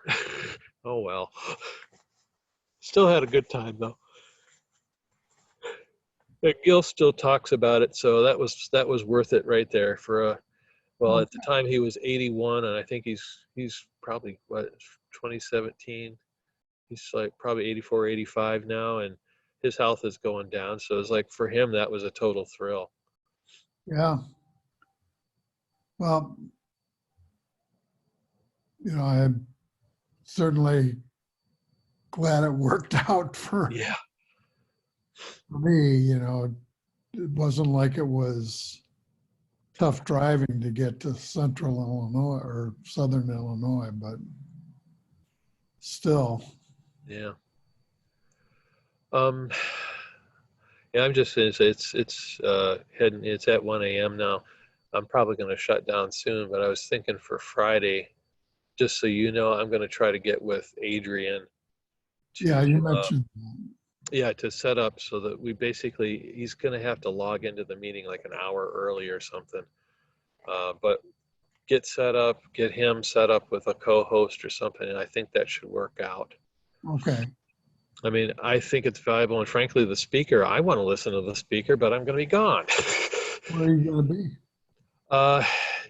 Well, my mother-in-law is in town, and that's one of the things that's probably going to happen, that I'm going to have to skip out on her. But the band that I'm with has got a gig in the middle of July, and we've only got a couple of rehearsals to get everything together. We haven't rehearsed since February because of the COVID thing and vacations and stuff that time. So I got to make at least a majority of these things. So one of those things, and it turned out that I was triple booked on Friday as it was, not even including the mother-in-law.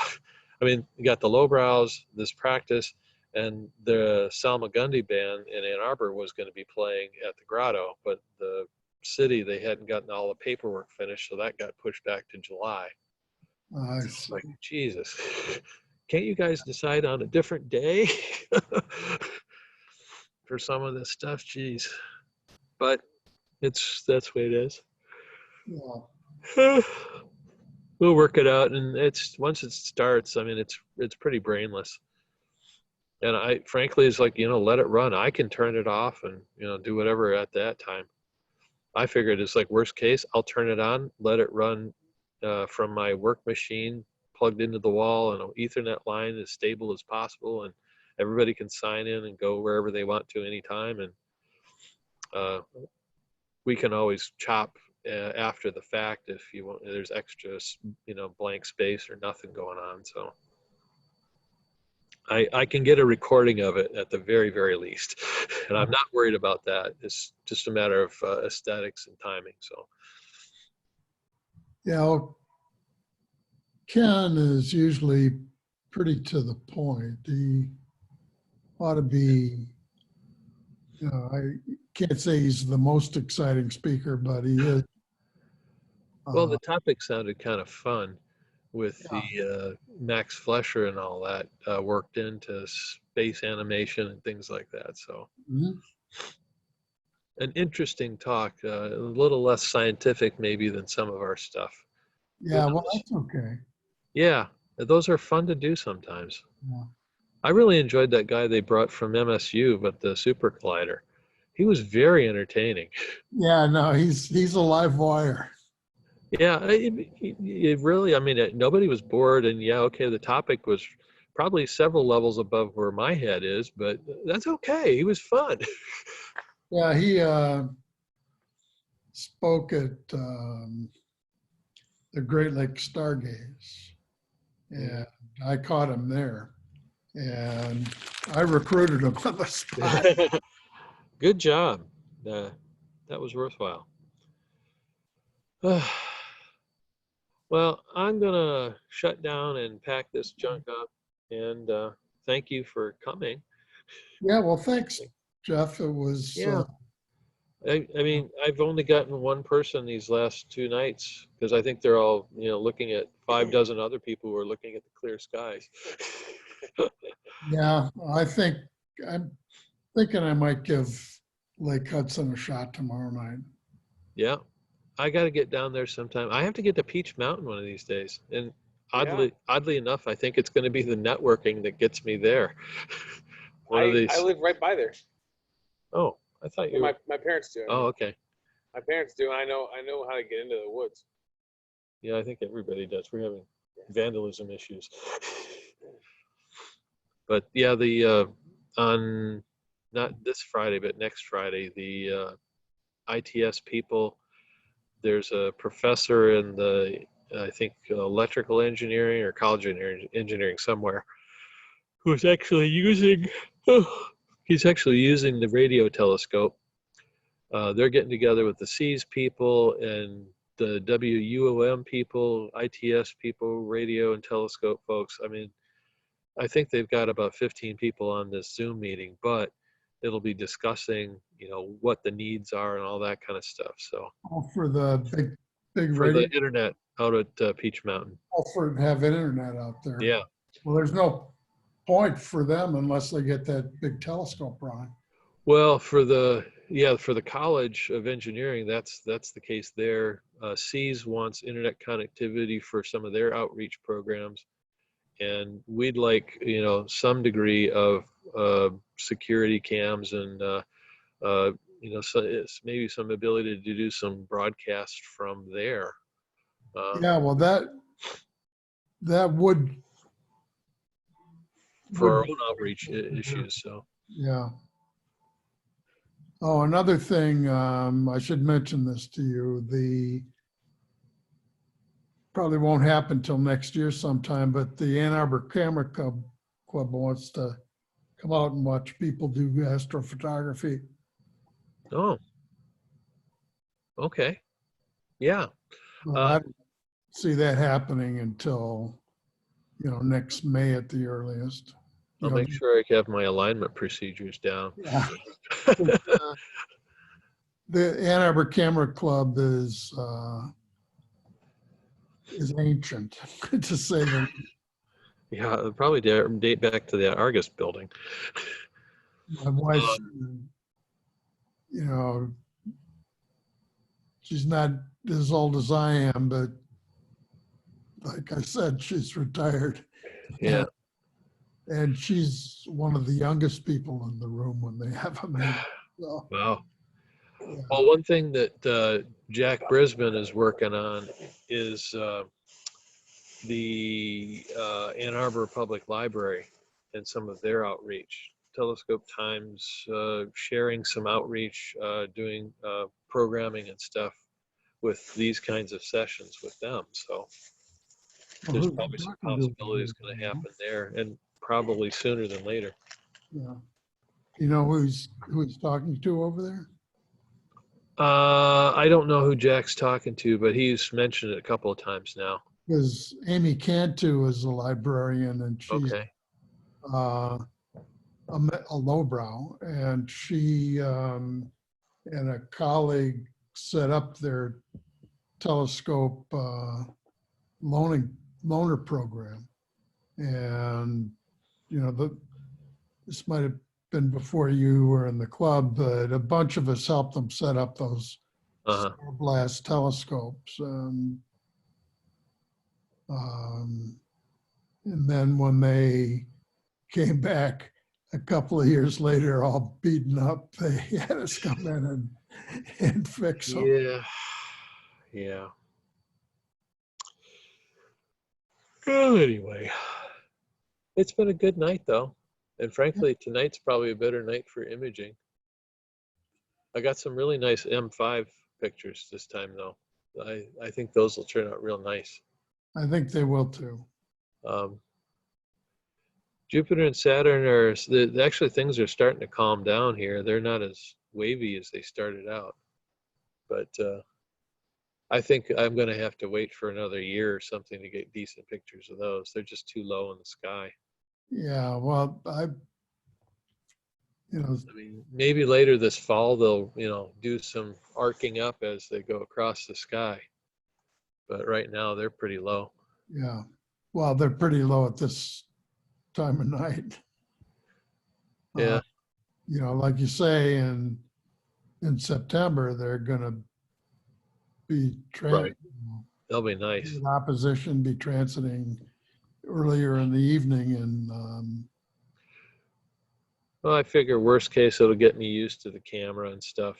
yeah, Every camera is different, and I would even suppose even the different serial numbers are different amongst them, each model, where they all got their own CCD. They're all feeling kind of weird, or CMOS. But just getting used to the camera.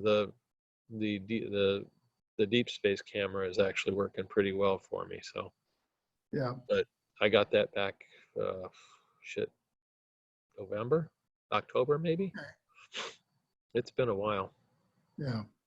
This one I got in February, and literally last night and tonight have been kind of the first sessions I've had with it. So it behaves a lot differently than the other two cameras I got. But okay, yeah, I got another minute. Okay. 30 Well, seconds left. I'm going to say goodnight. What's that? I'm going to say goodnight. Okay. Thanks for coming, Jim. Yeah, well, it was great. Thanks for doing all this. Yeah, for watching me inadequately aim my telescope and inadequate capture things. It's all good. I mean, there's, you know, We all luck out some days, and some days we don't. yeah, and it's, you know, this, none of this is particularly easy. So, you know, I always kind of think it's closer to an art form than anything, because it's just a little bit crazy. There's so many little things to polish and to play with and to tweak that you just have to spend time at it, and you have a feel for it more than, you know, nobody can give you a manual and tell you, do this, this, and this, and you'll get a great image. No, doesn't work that way. yeah, well, just getting used to your particular rig and all the things that go wrong so you can fix them and still have a night. Well, that's the thing. What to tweak to get it to do what you want it to do. That's a big deal.